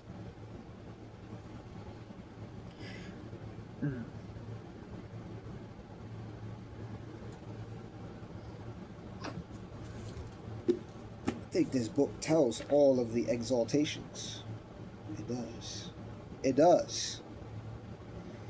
It does. See, yes, this book. I can tell I had these books for years and years and years. I take care of my books, but I had them for years and years, and yeah, a lot of storages, a lot of stuff. Like I said, a lot of unexpected things happened to me, and I love it. The Everything Astrology book, Discover Your True Self Among the Stars, by Trish MacGregor, another Irish person, right? A lot of this called DNA ancestry going on. But it says that Venus is exalted in Pisces. See that? Venus in Pisces. Exalted. So, if the natural house ruler of the 12th house is Pisces, the natural ruler, right, then Venus is exalted in that house. I think they say that too. Planets in the houses.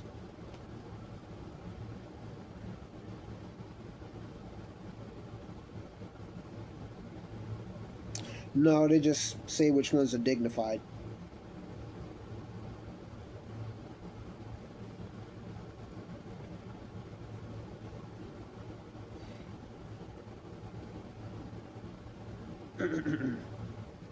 Because the planets rule over certain signs which are associated with certain houses, but they don't say that it's exalted. They just say which planet is accidentally dignified. Like, I'll show you for example. Right here, it says Neptune accidentally dignified in the 12th house. Say accident, but there's no accident. If it's there, it's supposed to be there. I mean, it should just said dignified, but anyways. Venus's energy is exalted in that house. Should have read it. So let's read about Venus in the 12th house.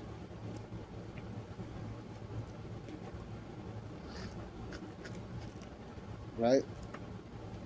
Just to show you that I'm not just going off of, my own headcanon,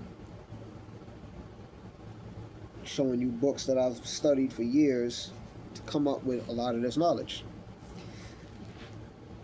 Alright, it says Venus in the 12th. Secret love affairs and romantic intrigues are indicated. The end result of these intrigues can cause sorrow. It's the rhyme of the time. If Venus or the 12th house are poorly aspected, I don't think so. I looked at the chart. I don't think so. That's a whole nother aspect that I didn't do here. I'm going to have to do with the angles. The angles. I don't want this video to be too long. I'll try to end it at 2 hours. But then I'm going to have to do a whole nother video on the angles and the aspects of this. This energy is going to be with us for 10 years, but I'm giving you the inception of the energy when it started about, I would say, 50 minutes ago, probably more than that. Yeah, about 50 minutes ago, 55 minutes ago, it went exact, give or take.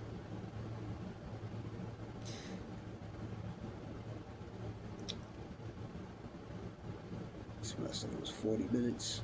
It's only been an hour. Yeah. All right. I don't think it was poorly aspected, but we'll see. You love mystery and adventure. Although you can be sensually excessive in your pursuits of both. You enjoy horses or other large animals and may work with them in some capacity. This is true. This is true. I know it's true. You enjoy horses. Horses is Sagittarius. My greatest love. Sag. Love and mystery can end in sorrow. Perhaps you hate a thing, and it is good for you. And perhaps you love a thing, and it is bad for you. And Allah knows and you know not. Now Venus isn't poorly aspected, but I've went through this, so I know that this is it's a fact. Everything's good now. I had to go through that to learn. Now, Uranus in the 12th. Pardon me. I was about to go off the head again. But let's not. Let's read first. Right?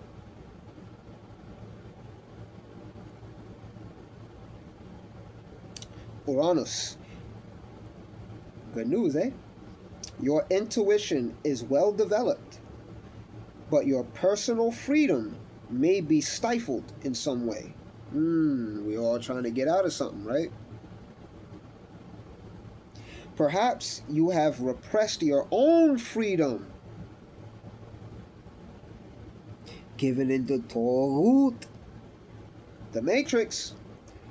Maybe you hide your genius and originality out of fear of disapproval. Should catch the looks that some people give me. Most people is positive, but some people, they look at me like, who is this crazy dude? But I know that's only because they wish they could dress how they really want to dress, or do what they really want to do in their heart of hearts. And I'm just out here doing it. And they figure, oh, shouldn't he just conform to the Matrix? No, the Matrix is about to crush you. Why would I conform to a sinking ship? A lot depends on the aspects to the 12th house and the nature of what you've repressed. Alright, these people got it coming. They got it coming. So that determines the 5th house. So these aspects right here, Venus, the secret love affairs,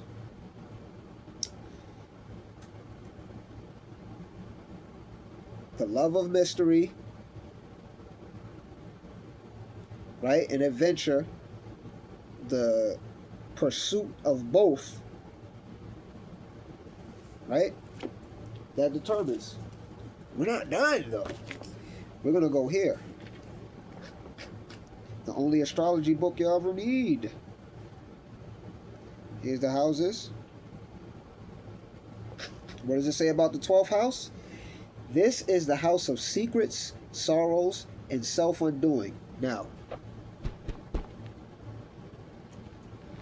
I'll bring you back to why I put the houses as what I put them with, because it's more general, universal, right? When they're using these things, they're using the aspects that are in the house to define the house. But it's not as general as it can get. After studying this for years and years, excuse me, I've been able to narrow it down to what I gave you earlier. But if you correlate it, you'll see why. This is the house of secrets, sorrows, and self-undoing. Why is it self-undoing? Because it's collective status. It's not just about you. Example.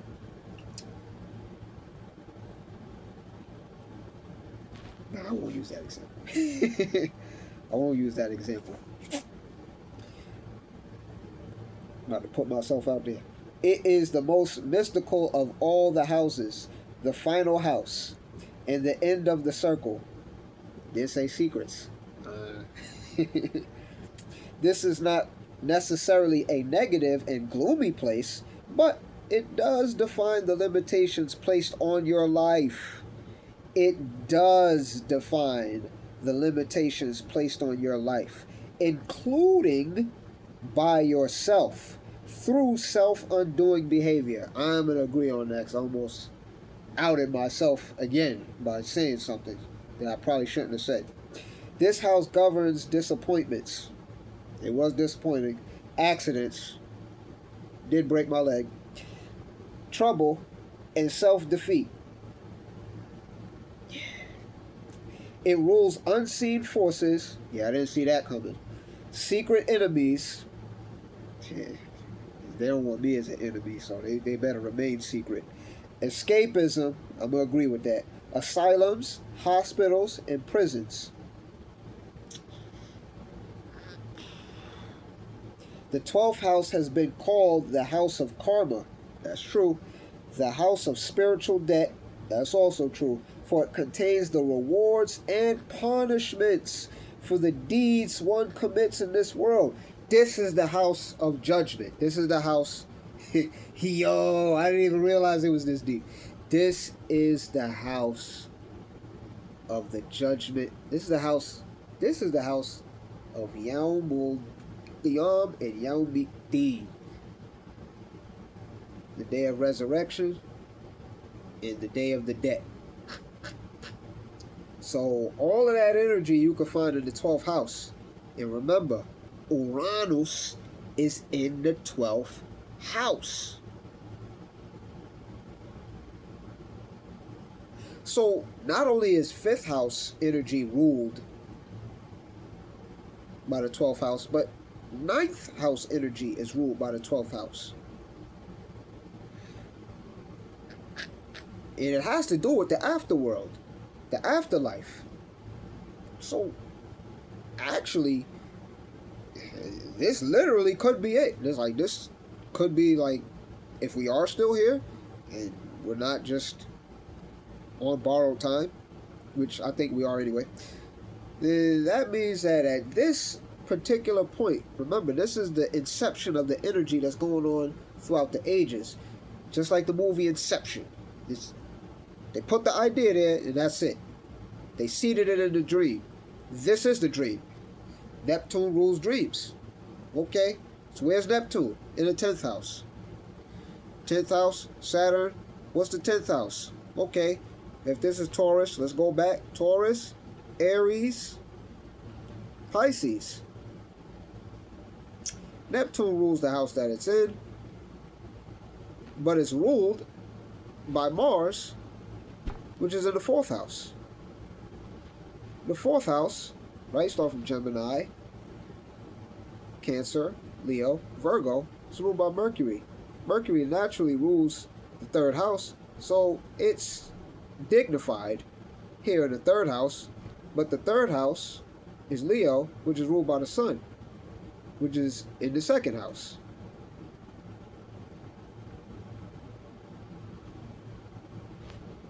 Another accidental dignification, which that's it stays there because Leo's energy rules that. But Leo's ruled by the moon.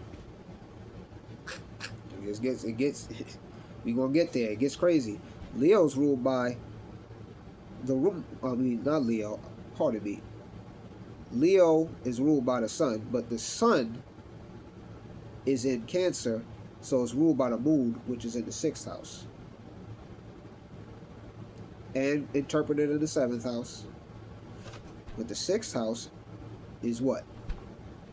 Let's say you got Leo here, Virgo, Leo, Cancer. Well, sorry, Gemini, Cancer. I was wrong. Second house ruled by the moon.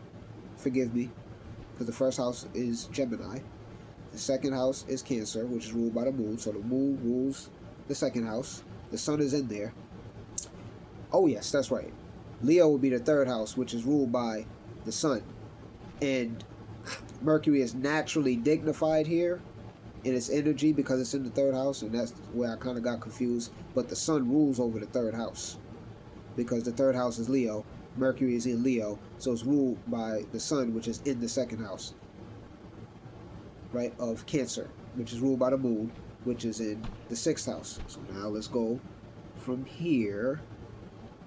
Leo, Virgo, Libra, Scorpio. Scorpio is ruled by Pluto. Pluto's in the eighth house. So you got Scorpio, Sagittarius, Capricorn. Capricorn rules the eighth house. And now we're back in the 10th house. See that? See how that happened? The 10th house, Pisces, it's ruled by Neptune. Right? But Neptune is ruled by Mars, which is in the fourth house, which is ruled by Mercury, which is in the third house, which is ruled by the sun, which is in the second house, which is ruled by the moon, which is in the sixth house, interpreted in the seventh, which is ruled by Jupiter, right? The moon is in Sagittarius, so it's ruled by Jupiter. Where's Jupiter? In the first house, right?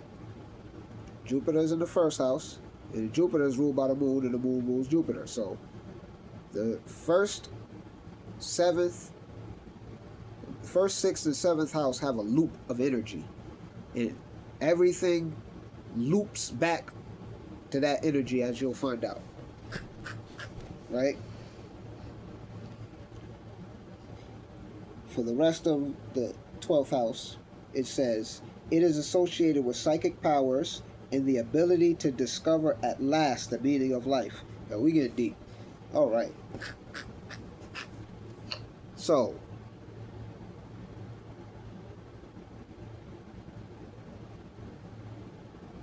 collecting my thoughts. 11th house is Aries. It is ruled by Mars, which is in the fourth house. All right. So now, we just kind of went over this. I just said it all, but here's the math. That's mathing. These are the rulerships, right? Parentheses, arrow, equals ruled by. Again, I'm going to put this information where, people can find it and get it. You can make posts on YouTube. So I'll post these notes, which is why I know people is going to copy it after that. But once I put it up there, the timestamp will be up there, and everybody will know that I did it first. And no astrologer ever did it like this. They never showed you rulership charts or anything like this. And they never went through the energy of how planets are ruled by other planets, how this energy governs that energy, which goes through this energy, and this energy is flow. Like, when we're doing astrology, a lot of the purpose of what I'm saying is so that you can understand the flow of energy.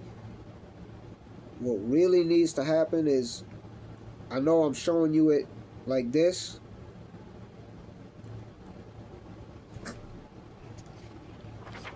but you really need to start seeing it like this. This is what's going to get copied for real, because they don't do this. And you know why they don't do this? Is because they think linear. You see all of those arrows? Let me get a close-up on it. Right? You see all of those arrows? That's the energy. That's how this energy looks at this time. Right? The sun's going to the moon. Right? The moon's going to Jupiter. Jupiter's going to the moon. Right? Where's Mercury going? To the sun. See? Right? So you see Mercury's energy goes to the sun. Sun's energy goes to the moon. Moon's energy goes to Jupiter. Jupiter's energy goes to the moon. See that cycle right there? So then what happens? You get stuck in the cycle of Jupiter, moon, Jupiter, moon, Jupiter, moon, Jupiter, moon. Right? So now, this is the inception of the time. This is the birth chart of Uranus in in Gemini. So this is what it looks like. This is how the energy, this is the inception of the energy. Of course, it's going to change over time. Right? These planets are not going to stay here in these patterns, but this is the inception energy. This is the energy that's going to remain as a factor of the dominant energy for these 7 years that Uranus is in Gemini. This is the born day energy. Right? Just take a look at how the energies of the planets are going. This is what's really happening. And I've never, ever, ever seen a chart like this. I've been doing astrology a long time. Never seen anybody do this. I got the idea to do it, to actually put it on paper tonight, but I've had this idea for a long time. But this is the perfect time to do it. Right? I'm not looking for fame. I'm not looking for views. Just said it in my zodiac, and we all read it. Well, I read it with you all. That I'm not about fame and money and prestige and all of that. Why? Because my reward is with the Most High, and what is with Him is better than anything that's in this world. Why? Because He created this world.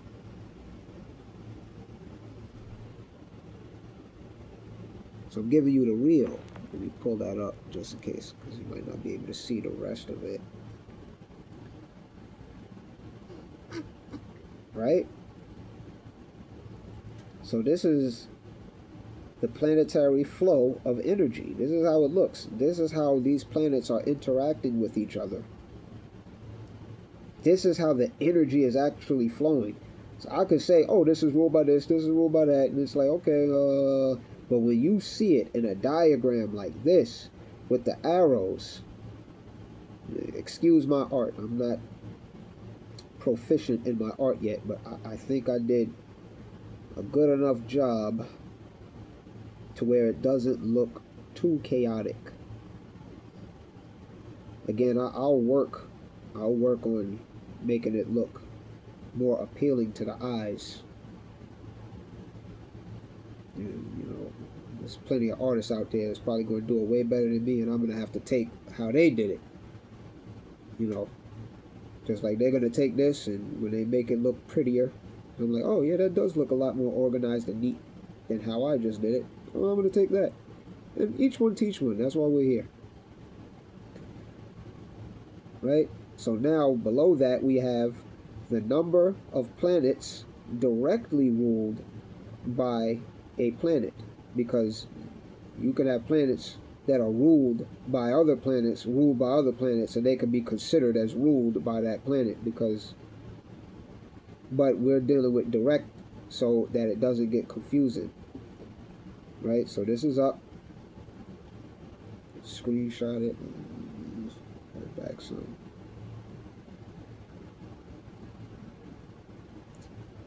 Right? Yes. I mean, it'll be up so that you don't have to do that. But if you're, yeah.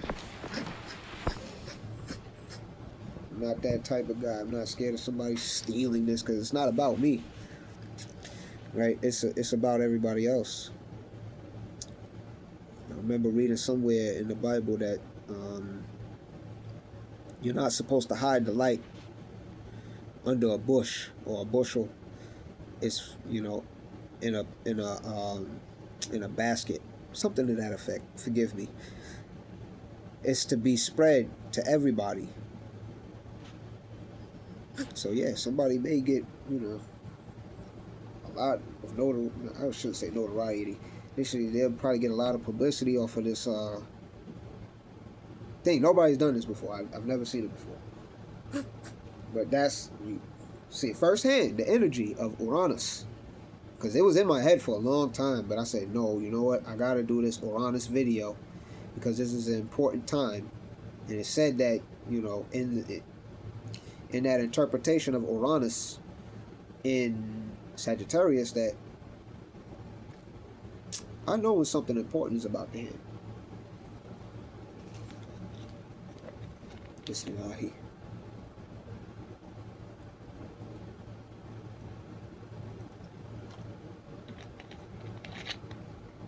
Oh yeah, get used to these long ones. I like this. Going to be reading with Masih and studying with Masih. I think that's what's going to really make me popular more than giving readings and trying to get money. Even I'm going to do that. Got bills. Disgusting. Yeah, that's going away soon though. Even though there's ways to endorse and enforce your bills, I still need to learn that though. I know what to do. I just don't have enough information to properly defend it in court. Once I do, it's a wrap. Bills will not be being paid by Federal Reserve notes ever again, because it's not supposed to. But you got to be able to win that battle in court. Otherwise, you're going to still be paying. And they're just going to look at you like you're stupid. But there are people that's out here doing it. And at the level of knowledge that these people have, even so-called judges, it really actually shouldn't be that hard to win any of these cases. And now with this type of stuff, it's in the favor. Like, this is the beginning. This is actually the beginning of the deep talks that I was talking about on Instagram. Then I was about to say Instacart. TikTok. Because I post mostly stuff on there, but I'm going to get a lot more of my other stuff out on the other platforms that I'm on. Because this knowledge needs to get out. This is the real reform. Not saying for me, but it's just revelation from the Most High, and I could just put it together in a way that I don't see other people doing it. Why? Because Uranus. This ain't ingenuity, right? So it's not, I'm tooting my own horn. Everybody has that. I'm just letting you know, or I'm expressing the energy so that you can feel comfortable expressing the energy. Right? You can bring your Uranus out. But let's go over it. Yeah, it's getting close to 2 hours. Oh well, let's go over that. Number of planets directly ruled by a planet. Sun, 1 planet. Mercury. Moon, 1 planet. Jupiter. Mercury, 4 planets. This is the top. So a lot of energy is going towards Mercury. What does that mean? That means a lot of energy is going towards perception.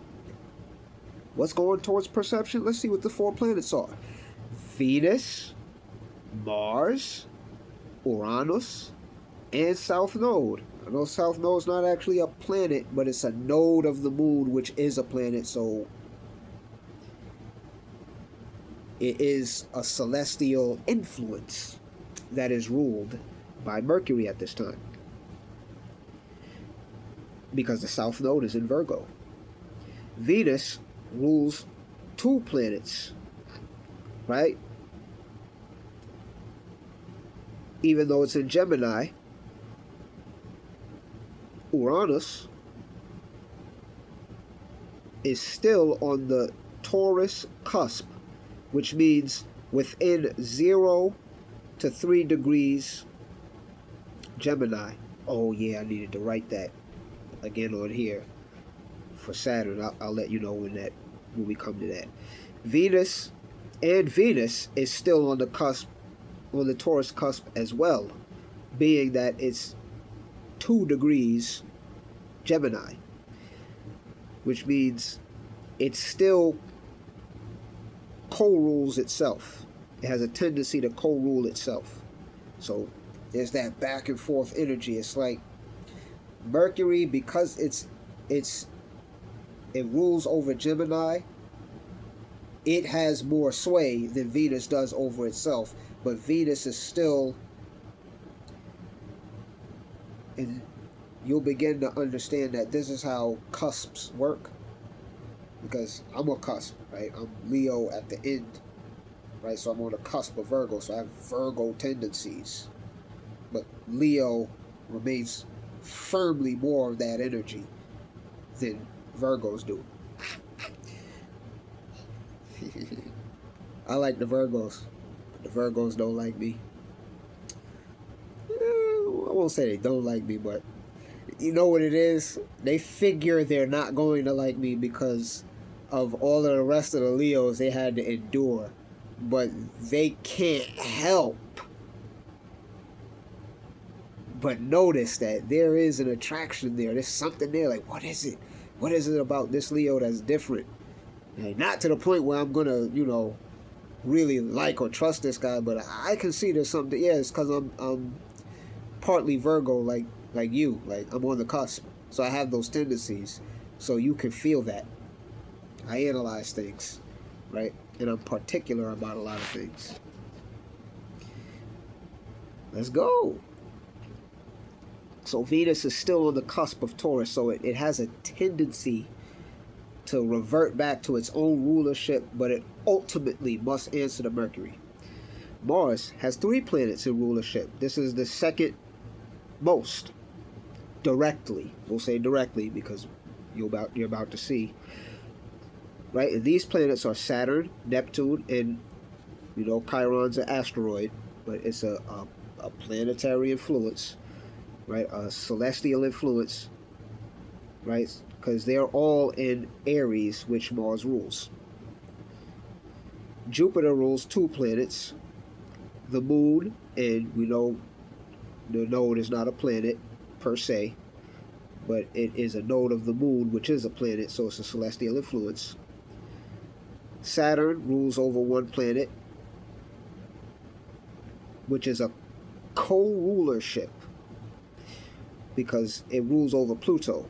But Uranus also rules over Pluto, and Uranus is the major ruler, whereas Saturn is the co-ruler, the secondary co-ruler. Neptune rules over 3 planets, right? So it's in a tie with Mars over, it's in a tie with Mars over number of planets, right? So this is the second most, but Mars and Neptune is tied because it rules over Saturn itself, right? Because Saturn and Neptune are still on the cusp of Pisces, meaning within 0 degrees to 3 degrees Aries. Which I should have put that on there. I know It wasn't on there, but it'll be on there with the notes. I'll write that out because, again, I pay attention to detail, and it could be confusing to somebody to see, oh, Uranus is still on the Taurus cusp, / within 0 to 3 degrees Gemini, but then they'll just see Saturn and Neptune are still on the Pisces cusp. And they say, okay, well, does that mean something different?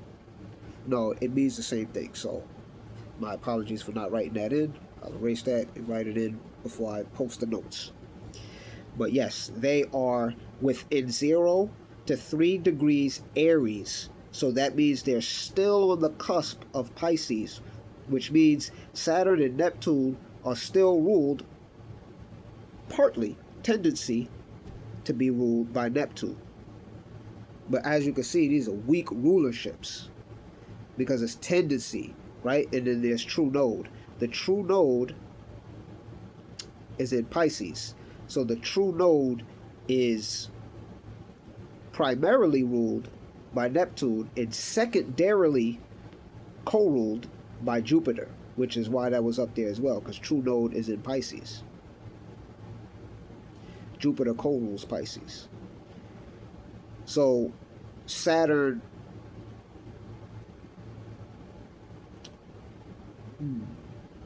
excuse me. So that means that Mars actually takes true second place for having full rulership over, or, it doesn't share its dominion, and it isn't a weak rulership. It's a direct rulership, right? Directly. Which I gave indirect. It's direct, but it's indirect, right? Because I have to put the energy there because that's what's happening. I'm not going to gatekeep or leave energy reading out there or out of this reading. So Mars holds the second place for ruling directly over 3 planets, only being forced to share their rulership by other planets that the signs are naturally ruled over by cusp. But if it were 4 degrees, Mars wouldn't share the rulership at all with any other of the planets. It would have sole rulership, and at a certain point it will have sole rulership. And that's when things are going to get real heavy, because with Saturn and Neptune being completely ruled by Mars in a couple of years' time,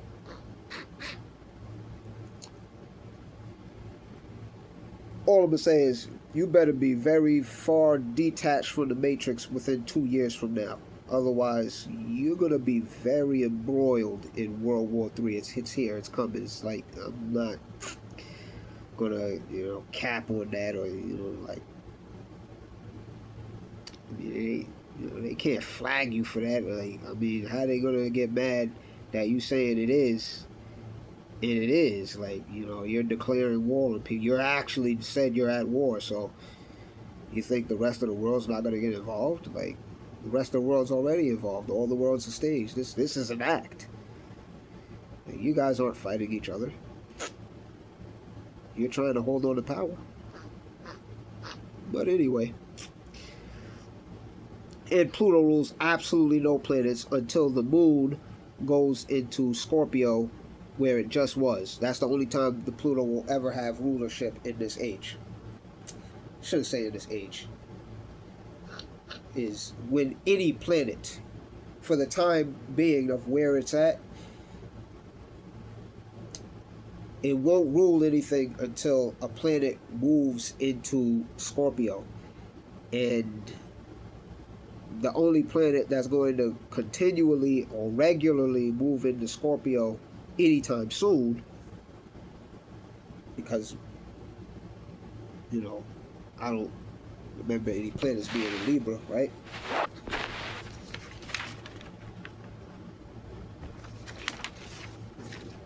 House rulerships. Yeah, that's right. There's no planets in Libra. Right? But there's one close to Libra. It's Mars. Moon's in Sagittarius. So, yeah, eventually Mars and Mercury and Venus will make it there. So, but yeah, the only time Pluto will rule a planet is when it moves into Scorpio. There are no planets in Scorpio, so it has no rulerships. But a lot of the other planets, they're just going to be constantly ruled by other planets. And that flow of energy, what I just showed you, that's basically the energy. And that's the mindset that I would like to impart and imbue you with, to start getting into the mindset of the flow of the energy. Like, we always talk about being in flow state. This is flow state.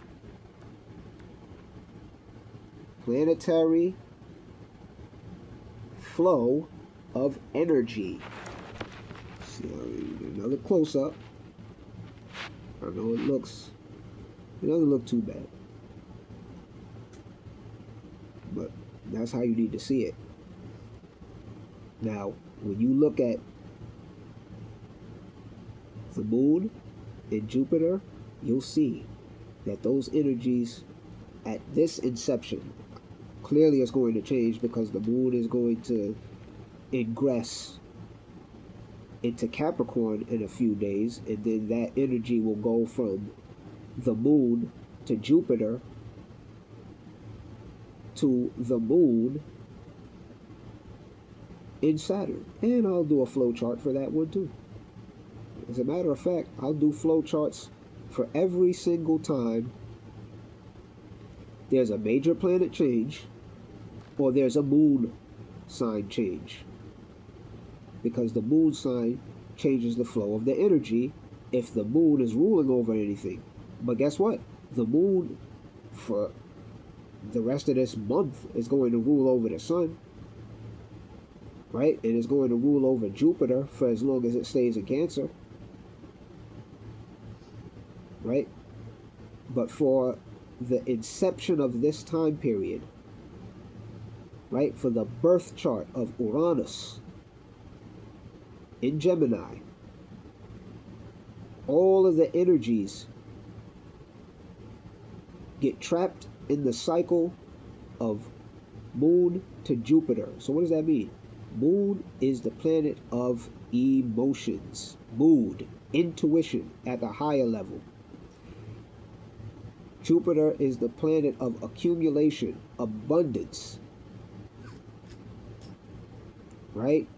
Freedom of need at the higher level. So, at the highest levels, we're dealing with intuition, right? It's Sagittarian intuition, right? The intuition to adventurous intuition, right? You intuit or emote adventurously. And then Jupiter's in Cancer, so you become free of need anticipatively. Meaning all you have to do is anticipate yourself being free of need, carry that emotion of that freedom into a new adventurous life. And then all of the energy cycling. This is flow state. This is what all of the manifestational people are talking about.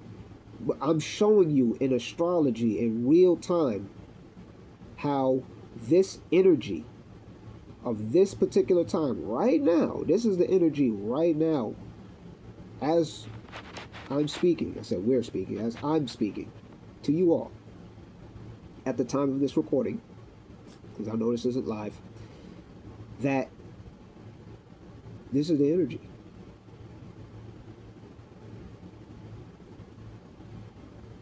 It's getting trapped. No matter which way you go, it doesn't matter which way you go. All roads, if you look closely, all roads lead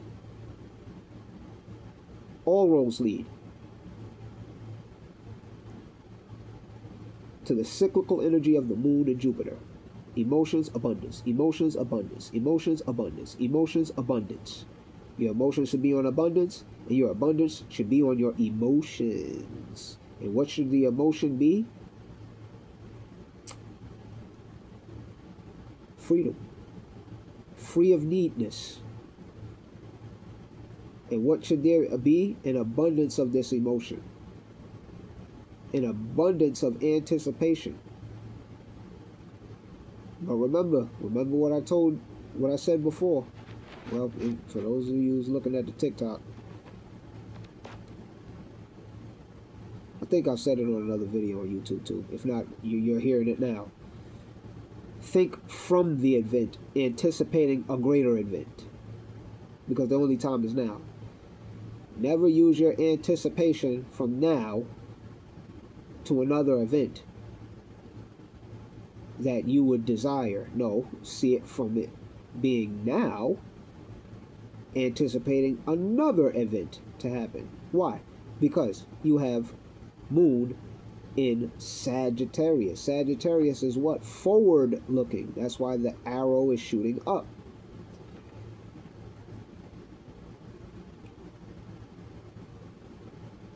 Shoot for the stars. If you miss, you'll land among the moon. They said it backwards because the stars are much higher than the moon is. They said shoot for the moon. If not, you'll land among the stars. Stars is actually above the first firmament, and the moon is under it. So if you shoot for the stars, if you shoot for the moon and you miss, you coming back down. That's the reality. If you shoot for the stars and you miss, then you'll be among the moon, but then you're also coming back down.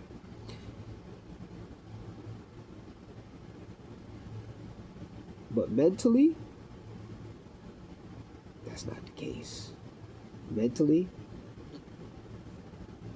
no matter what, right? This is why I said directly, but no matter what, the energy cycles from the moon to Jupiter and from Jupiter back to the moon. Abundance, intuition.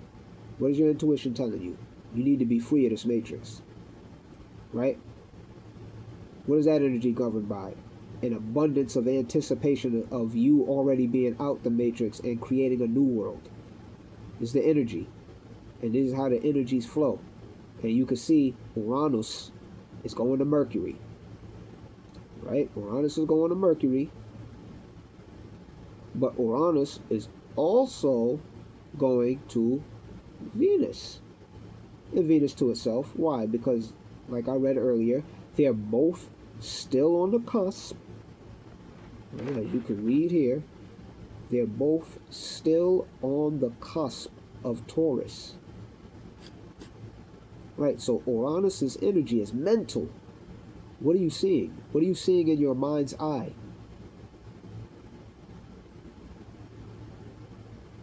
Right?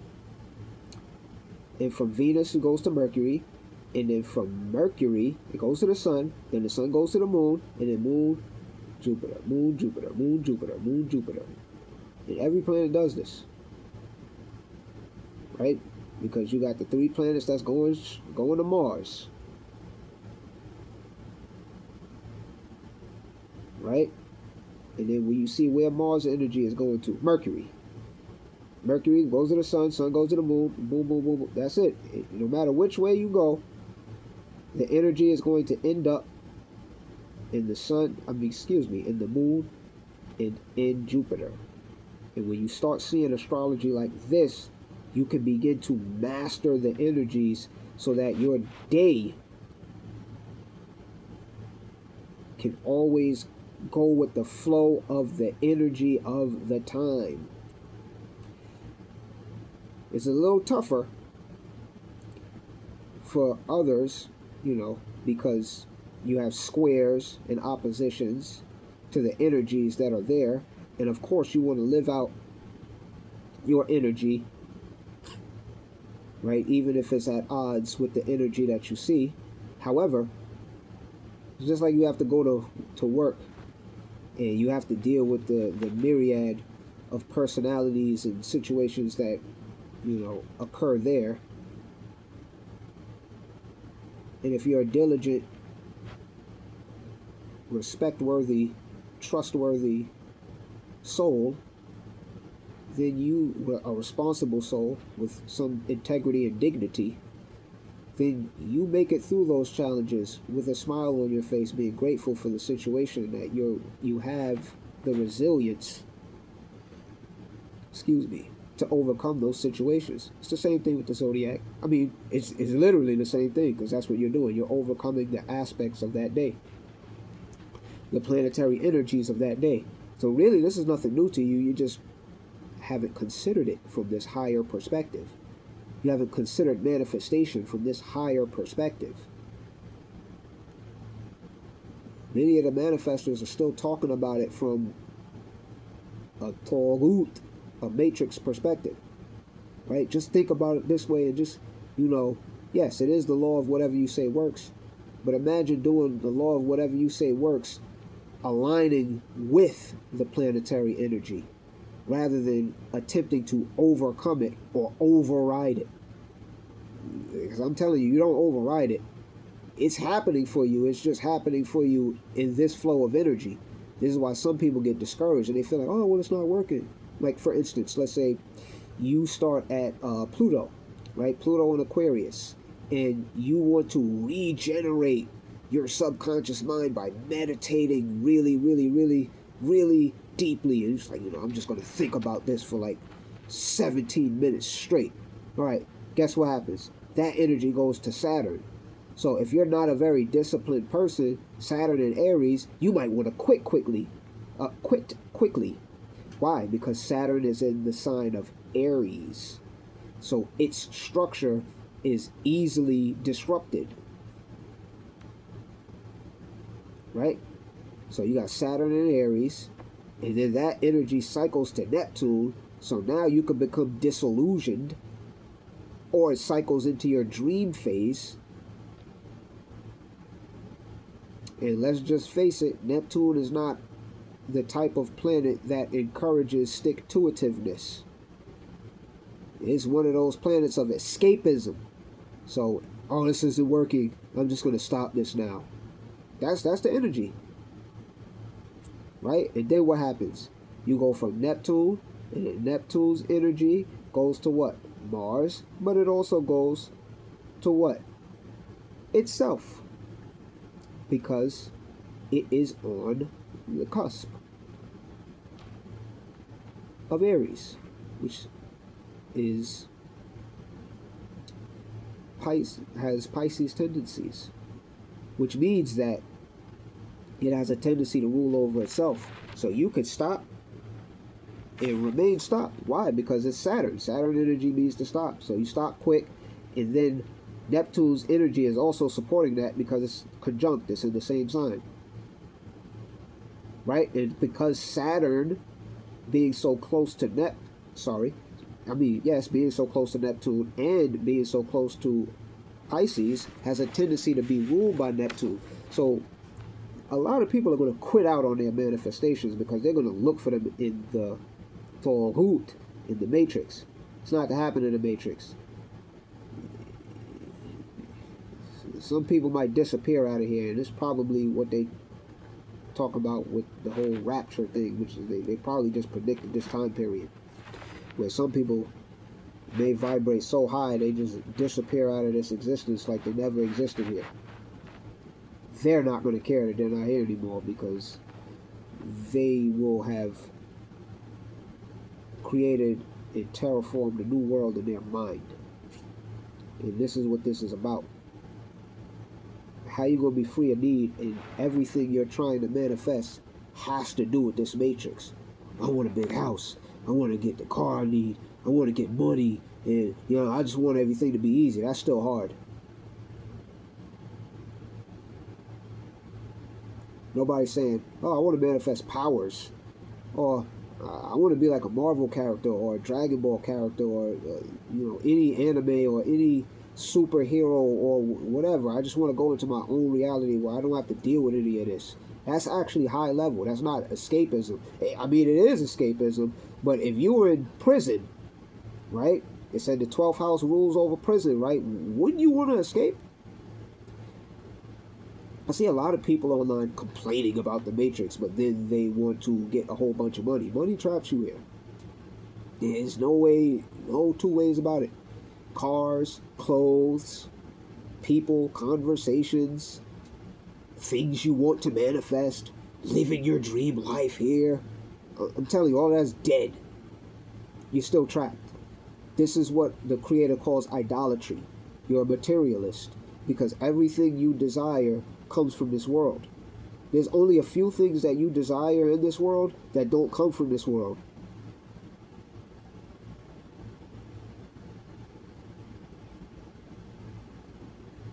Leave that up to you to figure that out, right? But there are very few things. You could probably count them on one hand.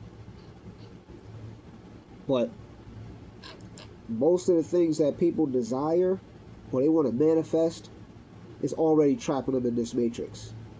Because no child grew up and said, you know what, or came out the womb, or or just was a young child who was cognizant and could talk and say, you know what, I want to be the most money-making millionaire, billionaire in the world, and I just want to, see how much money I can put in offshore accounts, and, that's my dream. No, we all wanted to be superheroes or something amazing to that nature. Then you grew up and you had a whole bunch of losers telling you that this was fantasy. I got news for you. When you look up in the sky, in the clouds, that's fantasy. You can't recreate that. You look at the trees, the grass, you need it to recreate it. But if it was gone, that's it. The sun, that's a fantasy. Your dreams are a fantasy, which are actually closer to the real world than this world. Don't believe me? I'm not even going to advise that. But if you don't go to sleep, you're going to find out real quick that that's going to be your permanent reality. The dream world is going to be your permanent reality because you're going to go to sleep and you're not going to wake up. Right? So you need to return to that. Yeah, just that's ruled by Neptune. Let's just think of that. You don't need to go any further than that, right? 2222 on the clock. You don't even need to go any further than that. Clock isn't recording. Neptune rules over the dreams. Let's just say sleep, because some people will say, oh, I don't dream. No, you don't have access. You're not seeing it, but you're doing it. Right? It's like a blind person. Now, they're here. There's things going on around them. They're blind. So you not being able to see your dreams, it just means you're spiritually blind. It doesn't mean you're not dreaming. Just like the person's here, it doesn't mean they're not earthing. They're here. They just can't see. They're blind. So it's the same thing. Yeah, you are dreaming. Right? But that energy is being cycled to what? Mars. Yes, itself, but it's ultimately being cycled to Mars. And then where's Mars going? Mars is going to Mercury. So, your dreams will be ruled by your actions. What are you actively doing? The actions of this time is aid. Virgo. Ruled by Mercury. In Leo, lofty thoughts. Ruled by the Sun. In Cancer, purposefully anticipating from the event. Yes, the manifestation people have got that right.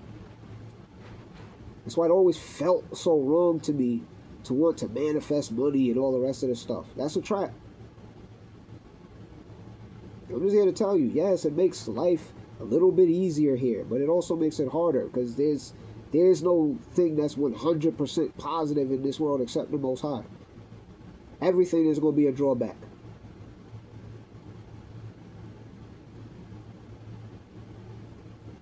This is the energy for alignment with Jannah. Alignment with a lifestyle made by the Most High that's never going to go away. This is I could just say that this is a gateway. I'm not going to say the gateway. I'm not blasphemous. But this is a gateway to a mentality that can accept this. It's not what people call religionism. This is just the truth. Like, how can you be free of the material world and you still live in the material world? So yes, get your money, manifest the things that is going to make it easier here. But it's supposed to be easier here so you can do the purpose. The purpose is the Most High's work. I'm not here to cap to you guys. I'm not here to pander to you and, keep telling you the same thing everybody else is telling you. I'm going to tell you the 100% truth. I've studied all of these things that people are studying. I've been through all of these groups. I've been through more schools of thought than most people know is even out there. Because I'm studying all the time. And I can tell you, 90% of what people are telling you is cap. There's only two ways to go. You're going to serve he who I'm not going to name, or you can serve the Most High. There's no other way to go about it. There's no other way to go about it.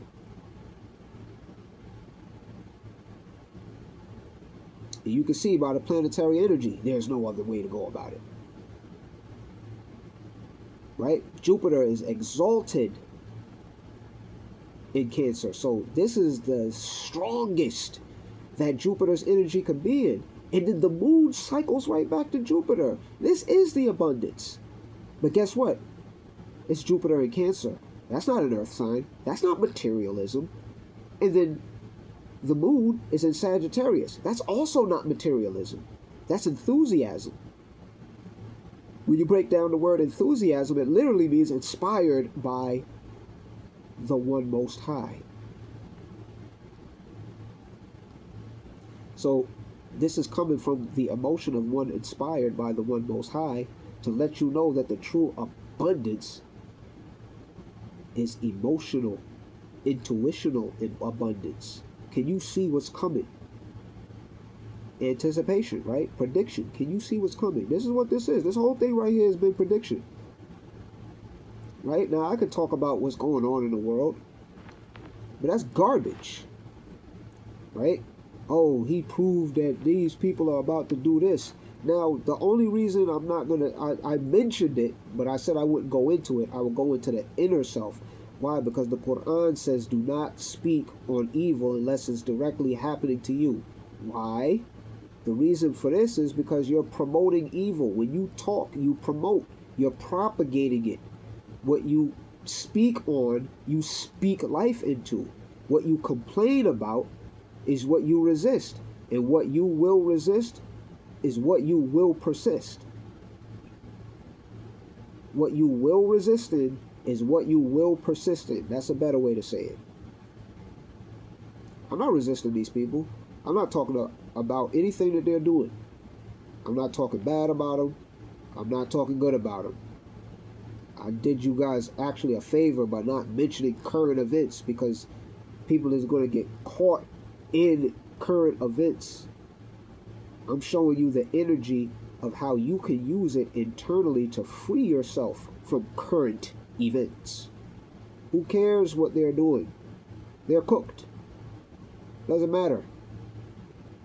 The Most High said in the Quran, listen, do they think that because we increase them in wealth and in sons that they are actually doing good in this world? Nay. We give them more only to increase them in sin, so that by the end of judgment there is no excuse. Meaning, they've dug so much of a ditch for themselves, there's no way to get out. Cooked. So you going to follow them into the ditch? Or you going to use this Jupiterian lunar energy to free yourself from the matrix permanently by seeking the only one that could do it? No, this isn't quote-unquote religion. I'm not indoctrinating you, because we can all agree that there's a source code. And even the fact that you guys don't like to use the name of the creator, that's part of the matrix. That's part of Tawhut. You know, the oldest trick in the book is these people believing that they're going to use knowledge to become some type of deity that's going to have all of these abilities. I don't want the abilities here. Because guess what? Like Uncle Ben said, and Aunt May said in the last Spider-Man movie, with great power comes great responsibility. So guess what? If you get those powers here, you're going to have to be the superhero, which means you're going to have to go fight these people, which means that you're going to have to do what the Quran says not to do, which is to fight these people. Unless the people themselves, right, who are being oppressed, call to be liberated from the oppression. But we know they're not going to call to be liberated from the oppression. They're not. They're going to complain about it, but they're going to seek freedom from trying to take control of the organizations that these people are sinking. So really, these people want to commandeer a sinking ship. And they're going to be happy to be on the ship, but it's like the Titanic. It's going to be sinking, and then you're going to have the orchestra and the people playing, but they're so lost that they're not even going to realize the ship is sinking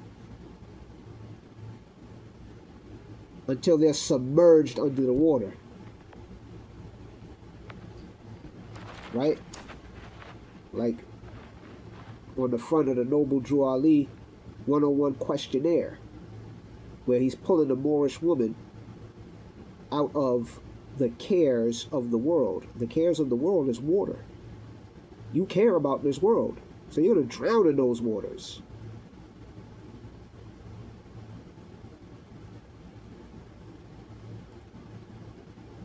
But if you see yourself as transcending this world, kind of like how they did at the end in the 100,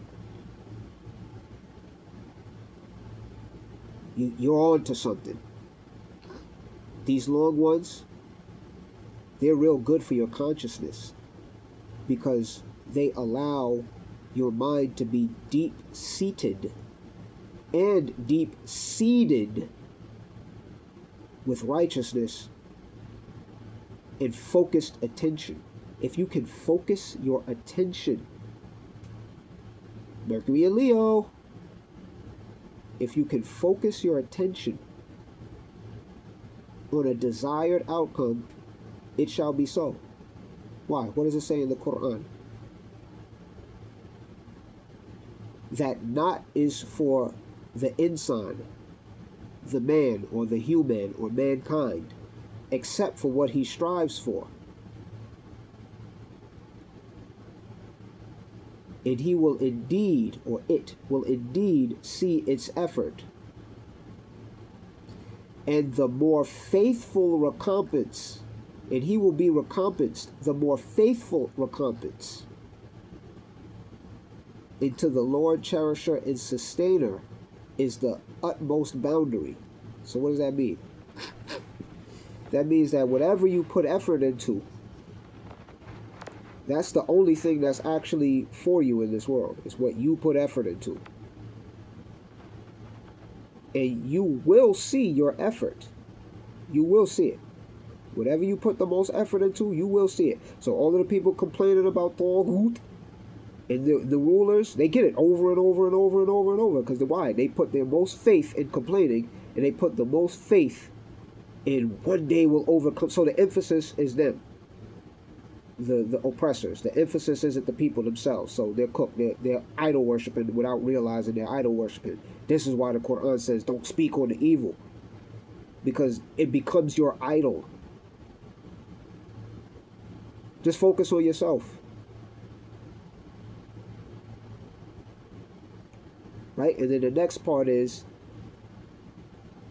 right, it said they will see their effort and they will be rewarded the more faithful reward, or recompensed is more correct translation. They will be, because they're investing, right? They're investing their energy. When you invest, there's a return, right? A recompense, because you're compensating, right? Or you're spending, right? Or you're investing your energy, your mentality, your attention.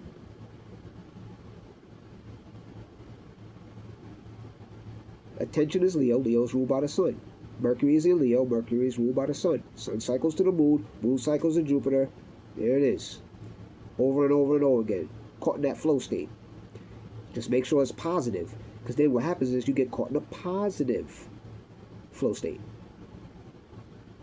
right? This is the astrology. The astrology showing you how to use manifestation at the highest level. The highest level isn't, I want a car. The highest level isn't, I want a house.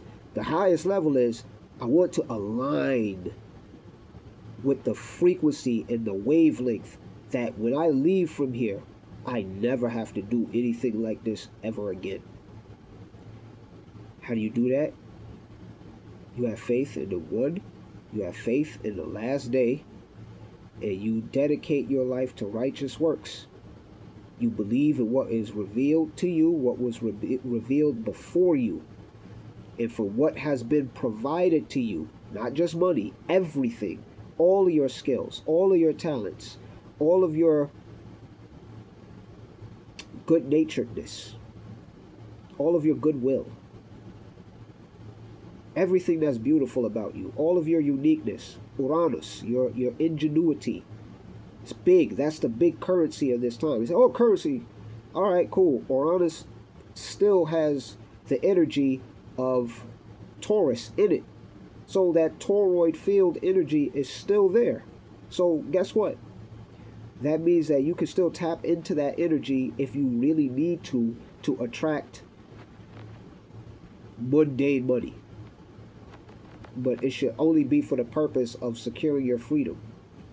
And if you think your freedom is a bug out bag, or if you think your freedom is a survival guide, you ain't surviving, and you bugging out, for real. You're not escaping what's coming. It's not about escaping what's coming. Yes, there will be breakaway communities, but only after the destruction, not before it. Why would I say anything like that? Can you see what planets are ruled by Mars, Neptune, and Saturn? No, they're going backwards. So Neptune's about to go back into Pisces to give you another chance to get right empathetically. Saturn as well. Saturn is eventually going to go retrograde. Pluto right now is going retrograde. I'm not sure if it's going to go all the way back into Capricorn. I'll look. It may. It may tie up a little bit of loose ends, but what I will say is it will retrograde enough to be back on the cusp of Capricorn to really finish off these corporations. They noticed. This is why they took Pluto away as a planet astronomically. Because of what we were reading before about the astronomical community separating from the astrological community. Whereas the astronomical community is out to lunch, and the astrological community is on the real deal. Why? Because the astronomical is based on Torhut, the matrix. Whereas astrology is based on the source, the one, the energy. How can I say that? Okay, because in Suratul Nur, right, chapter of the light, Allah reveals, I am the light of the sun, moon, and stars. Shout out to the Allah's 5% Nation of Islam, because their flag is the 7 with the sun, the moon, and the stars. One of the best flags ever made. The other flag next to that, which is another flag that's one of the best flags ever made, is the Moroccan flag. So fly both of those. But yeah, he said he is the light of the sun, moon, and stars. And then the 7 represents the original 7 planetary rulers. So go figure, because Allah is 1, not 7. So the 7 is the 7 planetary rulers. Right? There goes that 7 again. And 7 rules over what? Aquarius. So where are we right now? We're in the age of Aquarius. So that's 7 energy and that 8 energy. It's there. 7, 8, 9. Shout out to Rhea from Sacred Knowledge Tarot. She just did a video, 789, energy for Leo. We'll watch that tomorrow. Well, just seeing if the sun came up, because I know it's a long one. But tomorrow to me, because I count the day when the sun comes up as a new day. You know, even though I know that, you know, counting time by the moon, you know, it's midnight. In the morning and the evening with the next day. I understand that. I also understand sunrise is the daytime, right? It's daytime. It's why we need to start going back to the ancient languages. Me personally is Arabic, because there's a different word for the day as a whole, and then like daytime. Daytime would be nahar, whereas the whole day itself would be yaum. Right? So I'm talking about nahar, meaning the daytime rather than the whole day. Yes, the whole new day, as far as a new day is concerned, that is midnight, because that's counting from the ancient Hebrew lunar cycle of counting. So yes, technically it's the new day already, right? The new Yawm. But it's not the new Nahar yet. It's not the new daytime yet. Shout out to the brother on TikTok that dropped the information about daylight being different than sunlight, and daylight hitting before sunlight. You know, people thought he was crazy about that, but then I thought, like, no, that's actually in congruence with what it says in the beginning of the Torah. That Allah said, let there be light. Yahuwah Allah said, let there be light. And if Rabbik Firli, if I'm mistaken, but the sun was created on the third day, and the moon on the fourth day. So if the days are going by the day, right? Not daytime, but the day itself, how could it be morning and evening without the sun and the moon, if that's what determines that? Yeah, because we were given some drop that went right over our heads. But yeah, this is the energy. I'm not going to talk you guys to death for 3 hours. We're up on that. But you guys get the point. Free your mind. Excuse me. I'm not trying to introduce you to a religion. I'm not trying to indoctrinate you. Again, remember what it said in my zodiac, that I seek to be free of all of these fraternities. That's what they are, fraternities. I'm just giving you the real. I'm not a part of any fraternity. I know you see me, I'm dressed like an Arab because I am an Arab. So I should be dressed like one. I know my lineage. I know that I descend from the Sephardi's in the Iberian Arab Moors, and that there were already so many Arabs here on the East Coast that were still running it by the time they came over here. I have manuscripts where Columbus and his men got off, and one of them said, Assalamu alaikum, and then the people in the Caribbean greeted him and said, Wa alaikum salam. And how could they know that unless they were the Arabs? So this is ancestral. Yes, I read from the Quran, but the Quran does not tell people to do what modern Sunnis is doing, because that's a whole nother conversation. But I'm just saying that to ensure you, because people say, oh, well, he's saying this and stuff in the Quran, he's using the Bible, he's trying to get us into religion. No, I'm not. I'm trying to get you into freedom. Yes, there are rules that the books say that we're supposed to follow, and most of these people think that they can get it through intuition, but then they're breaking a lot of these rules. Which is why their manifestations will only be but so great. The Creator said that no great thing or no valuable or fine thing should be kept from my servants. But who is his servants? The people that just want to manifest just to get by in this world and to be somebody in this world? That's not his servants. What you think is fine is not fine. Perhaps you love a thing and it is bad for you. And perhaps you hate a thing and it is good for you. And Allah knows and you know not. Why? Because you didn't make yourself. I'm just speaking facts here. You didn't make yourself. You didn't even determine when your parents were going to get together so that you could be born. As far as you're concerned, you just happened. You happened upon this world. If you're really keeping it a buck with yourself. So most people say, oh, the spiritual contract is, oh, yeah, okay, whatever.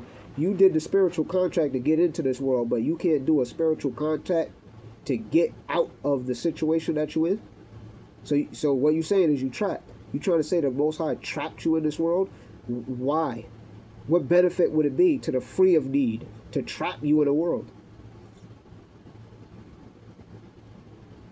Didn't the 12th house say it would be your own doing that traps you here? I'm just showing you how to get free. The only way to get free is to be the one. What was Jet Li trying to be? The one. He was trying to free himself from all of the other timelines. People keep talking about, oh, well, I'm going to pull from the timeline. I'm here to tell you Jet Li had the right idea. You need to destroy all of the other timelines. Not violently, but in your mind. There only needs to be one reality, and that reality is you will be in eternal paradise. That's the only way you're going to be free from this. Because think about it. What all of the things that you want to manifest in this world are of this world. Only a few things are not. And like I said, I believe it up to, I'm not going to name it. I believe it up to you to figure that out. You kind of already know if you really think about it and intuit it, right? Because I got to leave you to do some work. Can't give you all of the answers. But if you intuit it, moon into Jupiter, you'll see. Jupiter in Cancer, you'll see. You'll feel it in your heart. Like, oh.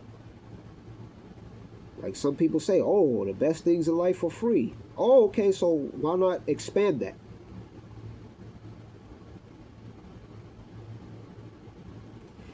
Why not expand that? Right? And I'm keeping this up here so that it can be ingrained into your mind. The flow of energy can be ingrained into your mind. Right? Because even just looking at my face, my beautiful, wonderful, handsome face, you could get enthralled by that. Not because you're just infatuated with me or anything, but that's just how that guy works. Always trying to get you off track. But we're on track now. Notice that the whispering, you can't hear it in your heart when you're learning something of this magnitude. It's just shut out. Because the Most High is there. We're the all in all, and the all is in all. I'm just showing you how to get free. If you don't need anything in this world, you won't need anything in this world, and you'll no longer be in this world.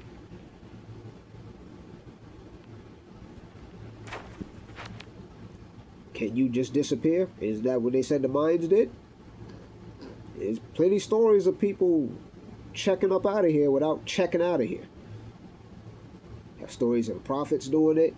Have stories of people in wormholes, and there's ways out of here. Stargates, and, this is the time of actually having faith in those things. Who knows how the Most High is going to take you out? You might get, whatever. I'm not going to say it. But it doesn't have to be like that. It could be in your own mind. But we're on 249. And I will begin to end it now. Assalamu alaikum wa rahmatullahi wa barakatuhu ayyuhan nas al habib. Wada'an.